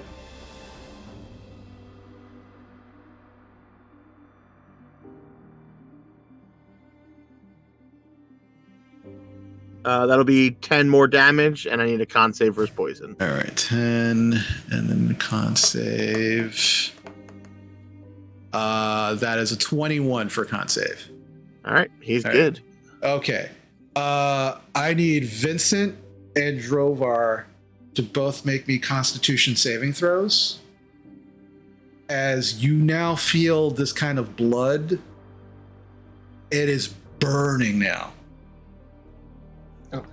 Am I allowed to purposely fail? No, because it's more like contact on your skin. It's to see what the effect will be. All right, then it's an 18. 18? All right, that succeeds. You'll take half damage. Drovar? 11. 11. That's a failure. All right. So, Drovar, you will take 12 fire damage as this blood that is now kind of like getting on you from all of this is just burning your skin almost like it's lava. Vincent, you'll take 6 of this fire damage. So when that happens, he takes it's like a fucking transformer explodes because he takes 15 lightning damage from my armor of Agathis I had set up, as well as an additional lightning 2d6 lightning from my sapphire thing. Okay. Roll the damage further for that. That is going to be an additional 8 lightning damage, so a grand 8. total of 23 lightning damage. 23. He'll actually take 11 of that, as he is resistant to lightning, that as you saw from before. And he's like, oh! This time he drops 10 feet. So now you're all about 10 feet off the ground. There is just more of this blood that's just pouring. He looks like he's ready to just like, but he's still, the wings are just like desperately like flapping at this point. All right. Anything else, Corporal? Okay. So it is now Saya's turn. I just want to point out, I've used 8 arrows this fight because I keep track of my arrows. Yeah. Keep going. Saeth is no longer smiling. Definitely looks like struggling. And Vincent, as both you and him are like kind of like nose to nose, he's like, I really think you should probably want to help me survive. Is this a spell? This is not a spell. Okay. I need you to make a wisdom saving throw.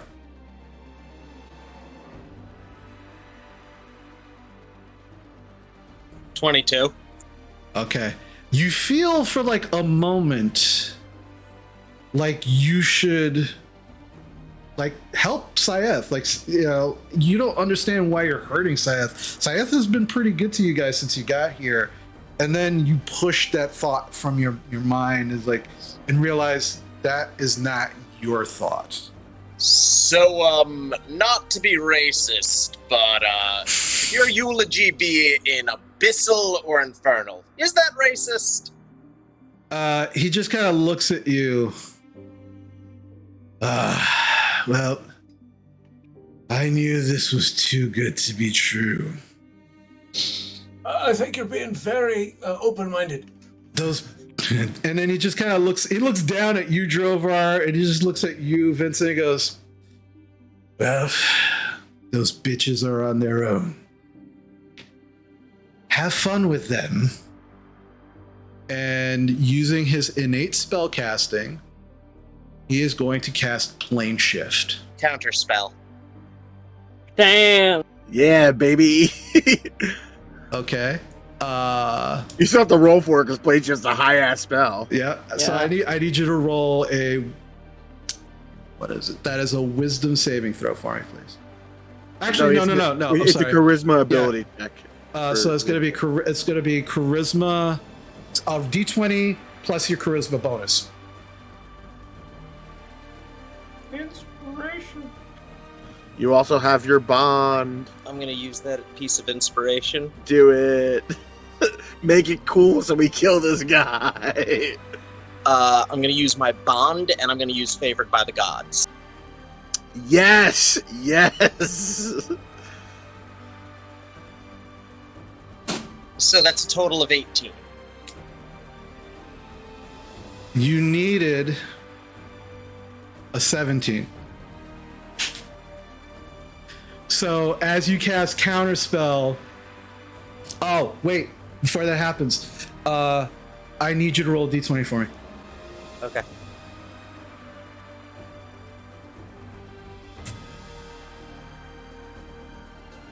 A 2. Okay. So as you just watch as the body begins to kind of almost phase in and out, and you cast Counterspell, you just watch as the form rematerializes. But this time, the form is not the one that you were actually just looking at. It is now this red-skinned creature, humanoid creature, with the arrows just like sticking out of its body, pouring this like black ichor, wearing scale mail, horns on its head. Its eyes are yellow with almost like cat-like slits, and it just kind of like snarls, and you just see the fangs like. And it's going to. It's got 60 feet of flight. His speed is reduced by 10. Right. I'm doing the math here. Hold on. So he's got 60 feet of movement for flying speed. Half because he's holding Drovar, so that's 30. Half because he's also got. Oh, by the way, Vincent, when you cast Counterspell, is that verbal and somatic as well? It's just somatic? Just somatic. Okay. And then he's got you on him, so that makes it yeah, so he doesn't move any, but you just watch the wings consistently like flapping, trying just at this point just trying to keep him aloft. And you're all about 10 feet off of the ground at this point. And he's just screaming and yelling. Alrighty.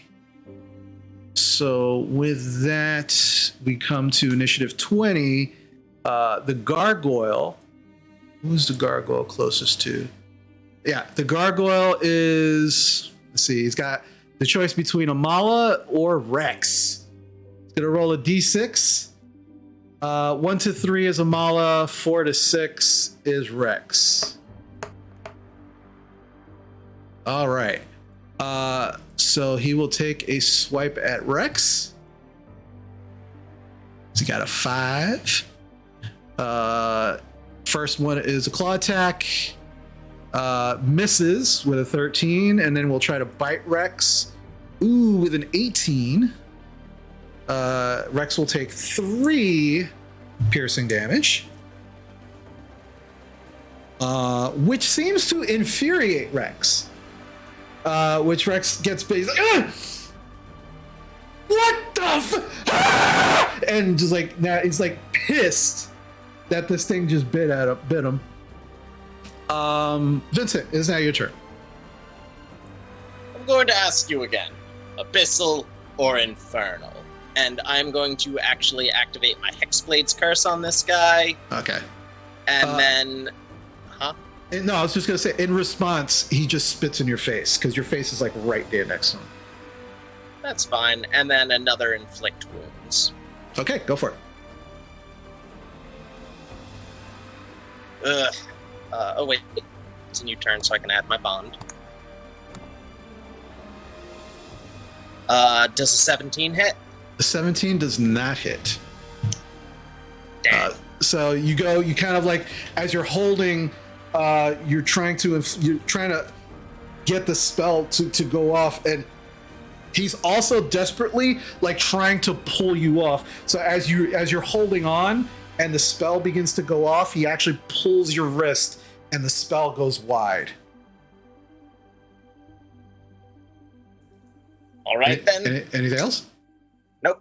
All right, then, Drovar. This one's for you to finish. I'm used to it. All right. So that happens.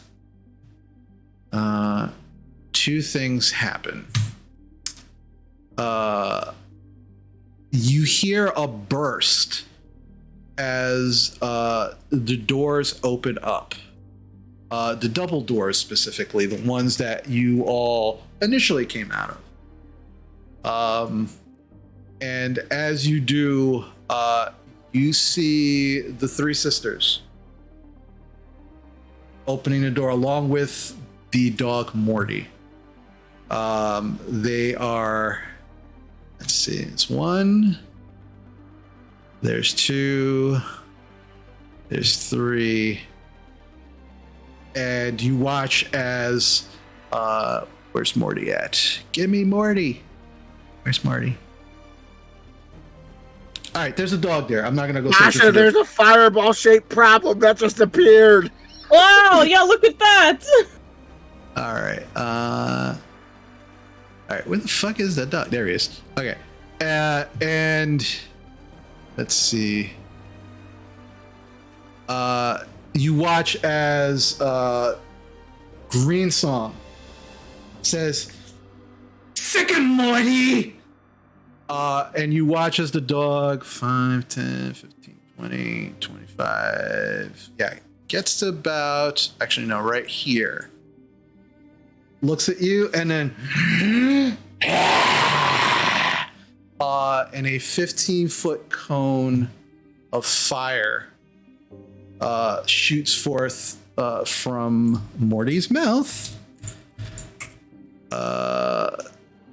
So I'm going to need Amala, Rex, and the gargoyle? No, because you can see Morty is specifically in an angle to not hit the gargoyle. Boo. Boo-erds. There it is. And yeah, I need a dexterity saving throw, please. The worst one for me. The servant isn't moving anymore, by the way. Just Can I have an inspiration, maybe? Yes. Thank you. All right. 3 inspirations My left. trick. Kill them. 23 then. 23 succeeds. Drovar? Perfect. Oh, not Drovar. Rex fails. No, Rex. I mean, Rex does have Amala's aura, if that helps him. Oh, yeah, for the spell casting. Well, is Rex an ally? I mean, I would count him as an ally. Okay, there we go then. Yeah, so he gets your charisma bonus to saves, and if it's a spell, he gets damage reduction. But it's not a spell. But he at least gets your charisma to saves. Woo. Okay. How much is that? This way. Can I find my So I can roll it again. It's just your charisma, right? It's just your charisma bonus. Yeah. My charisma bonus is a +4. +4. So he succeeds. So Yay! So instead of both of you taking 22 fire damage, you take 11 fire damage. Much better. As Morty expels fire from its mouth. And then you watch all three sisters disappear. No, there goes my fireball shaped problem. No. I mean, did they cast a spell? Is that a spell? Yeah, because someone could counterspell it, aka our wizard. The wizard. The wizard. I will say it is definitely a spell. Oh, third level then, counterspell. Hold on a second. Just checking something really quick. Bosh is like, not in my house. No. Here comes the counterspell. Counterspell. Here comes the counterspell. You can take that counterspell back, because it is not a spell. Oh, I think it is just an innate ability for them, because I Yeah. had the same question during Strahd, and the answer is no. It's an Yeah. innate ability. Yep. Yeah. It's called Invisible Passage. And you just like you didn't see any movement from the hands, or they didn't say anything. They just all disappeared. Can she Say- tell say what a they p- did, or does they just disappear? Well, Could I roll would say, Arcana? well, no, I would say, considering your role that you had about the hags earlier, that you definitely know this is something that they can do. So I imagine they burst through the door like the three witches from Hocus Pocus. And then How stick dare their you! dog upon us Sisters! with their like legs. How dare you? I hate that movie. No. He does. It's I true. really do. Like, I shouldn't. There's only one. I'm not gonna get into it. There's one part of the movie that I like. The rest of the movie I hate. But like, regardless, yeah, they kind of burst through. They sick the dog on you, and then so you have no idea where they are right now. And then it is now Mala's turn. Alrighty. So I'm gonna be the asshole that attacks the dog. I mean, it breathes fire on you. I feel like It's- you're not an asshole. it's- It's still a dog. It's a hellhound, buddy. It's I mean, still a puppy. It's a fiend. it's Smite a it. be a paladin. Smite. I'll smite it a lot. Or it's gonna burn you to death and then eat your charred It's not a real dog. It's okay. Also, disguised this- as a dog, the worst kind. I've never used my channel divinity before, and I kind of want to use it. So I'm gonna use my channel divinity and use turn the faithless, since this is a fiend, correct? A fae or a fiend. Fair fiend. It is a fiend. Cool. Alright, so as an action, I present my holy symbol, and each fae or fiend within 30 feet of you that can hear you must make a wisdom saving throw. On a failure, the creature is turned for 1 minute or until it takes damage. Okay. What's the DC? DC is 15. 15. That is a failure. That is an 11. Alright, so he's turned for 1 minute. So it's just like, and you watch. It's not its turn yet, so it can't move back yet. So it's just like, but it definitely seems to be repelled by your holy symbol in this moment. Perfect. Now, I just want to ask, we don't know where the hags are, but if they're still on the map, are they within 30 feet of her, and are they creatures that could be affected by this? hags are fae. I will say. Let me say. 1 second. Yeah, because it just says here. So when she shouts to Bahamut, they might hear her. Yeah, 30 feet. That's a lot of They are space. not. They are not. I will say this. They're not within 30 feet. Okay. And Amala wouldn't know it. Vincent wouldn't know it based on your earlier rolls about hags. Oh no, it was Amala and Drovar who only knew about hags from fairy tales and eating babies and stuff. But Yes. Vincent Gorple and Basha, you would know that they're absolutely fae. But they're not And within then- they're not within 30 feet. Awesome. All right, then with my bonus action, I'm going to cast Shield of Faith, and I'm going to help out Rex a little bit with a +2. +2 to his AC? Yep. All right. He doesn't seem to notice as he's completely focused on both the gargoyle and this dog that set him on fire. Cool. Alrighty. Well, he has +2, and we're good to go. He can attack. I'm going to tell him not to attack the dog for right now, and to focus on the gargoyle. He's like, yes, attack the dog. No, the gargoyle, the gargoyle. All right. So it is now Morty's turn. He is turned at the moment. He can't advance. Let's see. Is he going to try? Yeah, I think he's going to try back away. But he was told to attack.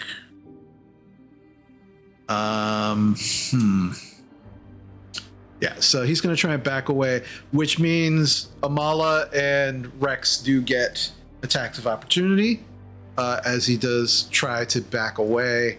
Are you going to take your attack of opportunity, Amala? So he's turned until he takes damage, so he's turned for 1 minute, which means that he won't attack us for that minute. But if Rex hits him, because you know Rex is attacking, it's going to break that turn. True. Do I see if Rex is going to attack him? He is ready to attack this dog who just set him on fire. All right. Well, if I know that Rex is going to attack him, I will also attack them. Okay. Yeah, he's clearly like raising the pitchfork. He's like, ah! He completely turned his back on the gargoyle. That is a 15 to hit.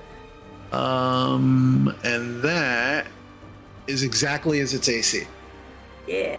Alrighty. If you smite him, you get an extra D8 of damage because he's a fiend. So that would be 3d8 then? If you do a first level smite, yes. I'll do a first level smite then. So that is... let's see, it's 13. Ooh, that's not the best, but... 21 damage. Ooh, nice. Yeah, and you just, as you smite, it's like...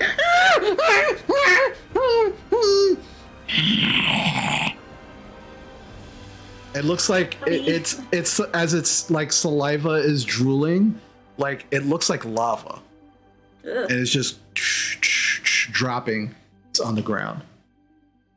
Good doggy, good doggy. All right. You little pooch. Yeah, Rex. Ooh, come here. Yeah, Rex is gonna try to stab with the pitchfork. That does not hit. That's 10.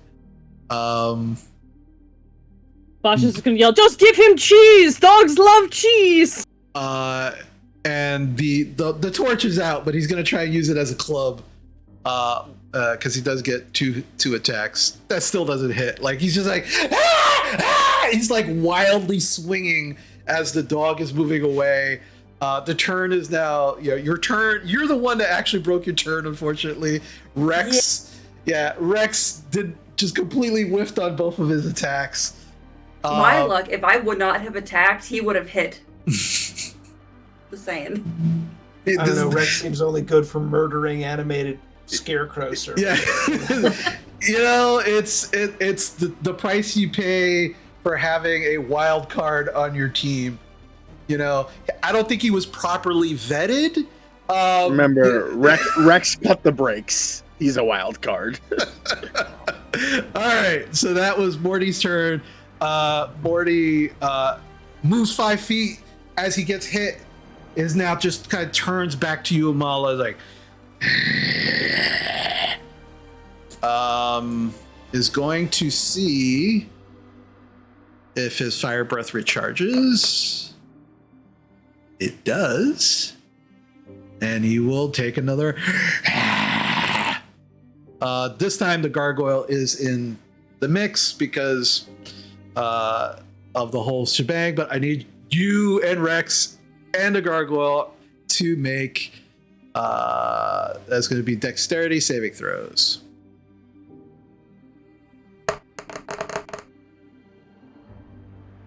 Oh, I really don't feel like using another group inspo, but I probably should. It's up to you. You have. There's 3 more. Do it. Do it, you won't. Alright, so I went from a 7 to a 10. I mean, you do have. Oh, I'm emboldening bondage you. It's a new I turn. already used it. It's a new turn. Oh, sweet, yeah. That's a 14. Yeah, that succeeds. Yeah. Rex gets. Does he still have that +2 AC from you? Yes, he does. That's a save, right? I guess he gets plus plus 4 2 to to his- AC. +4. Doesn't matter. He got an @1. Rex. Murder suicide pact. Rex takes. Mala, you take 10 fire damage. As Rex takes 20 fire damage. And he's like, "Ah! Ah!" as he's just like on fire, smoldering. He's still alive. He smells like burnt bacon wrapped in a metal tube right now, but he's still alive and up, screaming, and he looks pissed at this dog. Super pissed. Okay, Basha, it's now your turn.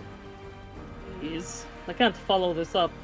I guess I'm gonna try and hit the dog. I don't know what to hit him with. I'm just using magic missile Alright. wand because I already have it out. Well, you have like flying like fiend who looks like he's about to die. Oh, that and then, guy, right? And then you have the dog. Who I'm still not paying looks like a attention to the dog because that's Okay. behind me. I was Okay. paying attention to the flying guy. I forgot he was still around. Yeah, we're gonna get him. No. All right. So I'm gonna do my wand of magic missiles. Upcast. So I'm gonna hit him with. Why did I only do one? Oh, 4 force damage. That's right. For Okay. 5 darts total. Do I have to roll each individual one? So Why that, does it make me that only roll depends on the GM. The ruling technically is you roll 1 die and times it by 5, but most people just roll separate dice. Yeah, I've always rolled separate dice. That's why I was Yeah, confused by this. But whatever. I'm good with when it comes to magic missile. I'm good with whatever you'd like to do. But It's you just have how to it's be, built into the system. yeah, you have to be consistent though. So if you say you always Yeah, I've roll for it, always rolled for that's all what you of them. that's so, what you okay. always have to do. That's fine. Yeah. Okay. Okay, so then so So let me just roll 4 more 5d times. So 5d4 plus and then 5. Yeah, so it'd be 5d4. well, I already rolled 1. I rolled 1 and it was 4, so we're gonna keep that one. Okay. But then I'm gonna roll the last 4 and then add 4. and then add 4. Yeah. Well, Yeah. no, it's add 5 total. Oh, I'm She's sorry. already yeah, added she one. already She's added already one, added. You're good, Julia. Just do your thing. Yeah. So 4d4 plus 4, essentially. Alright, so 4, 2, 4, and 2, so a total of 12 plus 1, right? Plus Or 4. plus 4, so So that's 16. 16 plus 4, so that's 20 20 total. total. Okay. Yep. How would you like to kill Saith? So yeah, what if he's just up there, kind of like gloating or trying to think he'll get away? I'm just like, he- no, he's no. Like Oh, he's this trying to wings- get away. He's trying Yeah, to escape at this yeah. point. He looks really hurt. Yeah, I'm just like, no, that's not how we do things. You're not getting away this time. And I'm just going to just cast, and Okay. it hits him. All right, yeah. So as your darts leave the wand, you just watch as they start punching holes through the wings. And as the 5th one hits, right in the neck, like the head just explodes. Drovar and yeah. A couple of things happen Sorry, Drovar. to Drovar and Vincent. Yeah, you are raging, but this is fire damage. So Drovar and Vincent, from the splash of blood all over you, you take 7 fire damage. And now the body is like just falling. You're now all 3 of you are falling. You hit the ground. Okay, so we take 7 fire damage. Yeah, 7 fire damage from the blood. I will say this, Drovar, you could shield Vincent from his 7 with your Ancestral Guardians. That is true. I will do that. Okay. Vincent, you find yourself covered in this kind of bluish light that seems to take the form of like 2 like really hefty looking dwarves. You can see through them, but they're just like one of them jumps on the front of you and the other one jumps in the back of you. And you don't like, it's strange. You can feel like the energy that is surrounding you, but it doesn't feel like somebody grabbing you. It's almost Watch the hands. Watch the hands. It's almost like you're being hugged by pillows from both sides. And then you watch as the blood begins to splash at you and it stops at them. And then just kind of like rolls off. I still think you have to roll your 2d6 to see how much you reduce it by, but you can at least reduce it. Here. Yeah. Yeah. Okay, so 2d6. Ancestral Guardians are so good. So fucking good. They don't like you that much. They absorb 2. So some of the blood gets through one of them and splashes on you, and you do still take 5 fire damage. But now you're all falling. And as you hit the ground, Drovar, you'll take 6 bludgeoning reduced to 3 because you are raging. I thought we Vincent, were only a few feet off the ground at this point. you're 10 feet off the ground. So you still every 10 feet is 1d6 of bludgeoning damage. Okay. And so you take 6 bludgeoning, Vincent, as well as you hit the ground. And you watch now, like the body of Saeth has hit the ground with you, and very quickly it is actually beginning to dissolve into this black sludge. Not even being a body. But Saeth doesn't seem to be an issue anymore. And Drovar's not going with him. Drovar and Vincent, you are now back, both on the ground, prone. Oh, prone. Okay. All right, I use half my movement to get up. Actually, you know what? Both of you roll acrobatics check. Either athletics or acrobatics, your choice. This is going to determine whether you're actually prone or not. Gee, I wonder which one Drovar's going to choose.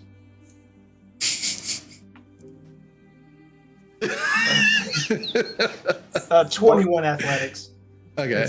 Vincent. 14 acrobatics. Oh, wait. Okay. Emboldening bond. Yeah.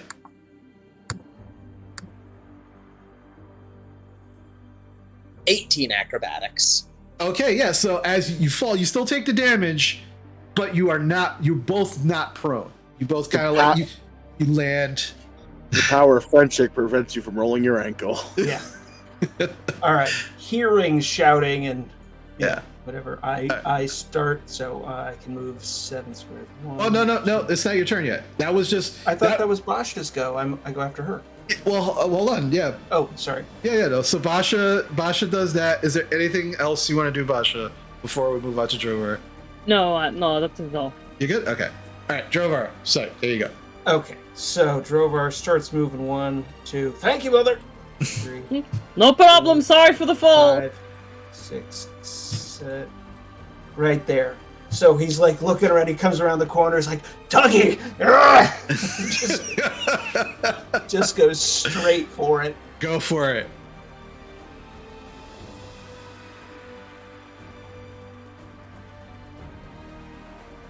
That's a 25 to hit.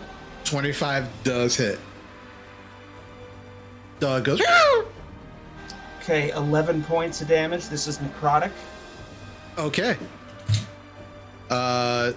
Yeah, you hit him, and you watch as the illusion around him begins to shift. It comes back, but just for a moment, you saw this massive black dog, and is now a mastiff again. Okay, adding the D4 for bless. A 15. 15 just hits. 13 necrotic damage. I'm thankful for All your right. help. As you hit Morty with this, how would you like to kill Morty? He's still figuring out how these knuckles work. He basically just kind of punches the first time, and the dog kind of recoils. And the second one, he's got these things have the teeth sort of spikes sticking out of the front, and he just kind of pushes in and just keeps pushing the fist like into its skull. There's not even an impact. He's just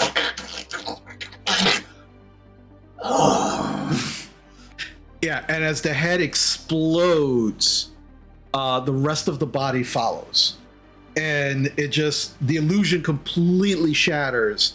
And there's no head, but there's this body of this massive black dog that has like black smoke, like wisps of black smoke just coming off of the body. And in that moment, you all hear like no specific like place that you can hear, but all around you, you hear.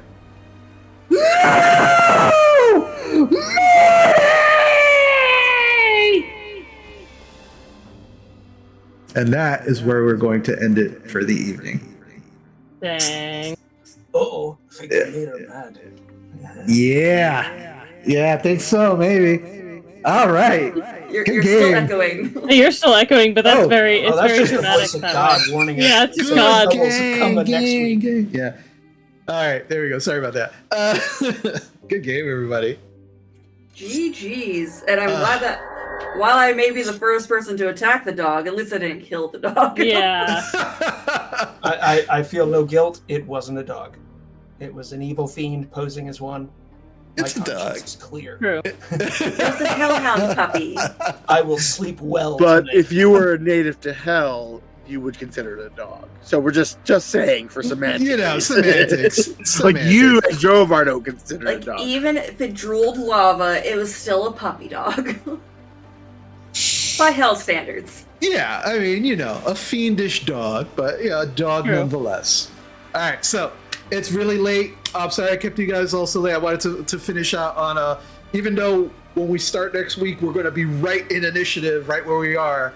I wanted to finish off on a good point. So very quickly, thank you, Unconventional Heroes, for resubbing for 16 months. Thank you so much there, Gino.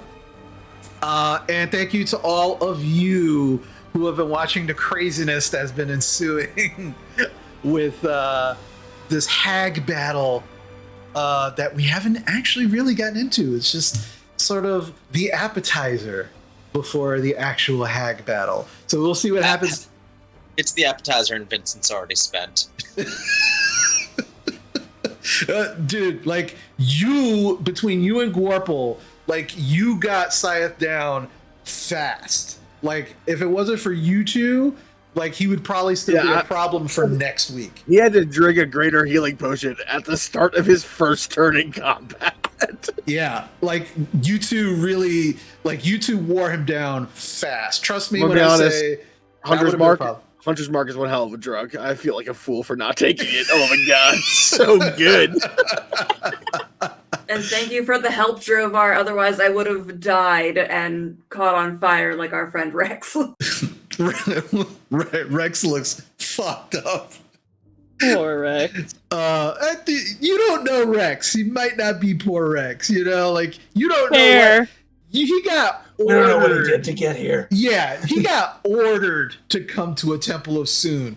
Like, and he didn't want to be there. So that kind of gives you a little bit of a hint. But anyway, We might be giving him the ending he wants. yeah. If you know, maybe if he survives, maybe he'll give you his backstory. You don't know, but we'll see. Unless you decide to use him as a meat shield, which seems to be what's going on. But we'll see what happens next week. Thank you everybody for joining us. Thank you for sticking with us with the craziness, even though we're very late. Remember, as we raid off, we always raid off to somebody that is very deserving of our support. So please don't leave right away. Remember, we love you very much. Be kind to yourself. Be kind to others. We'll see you next time. Take care.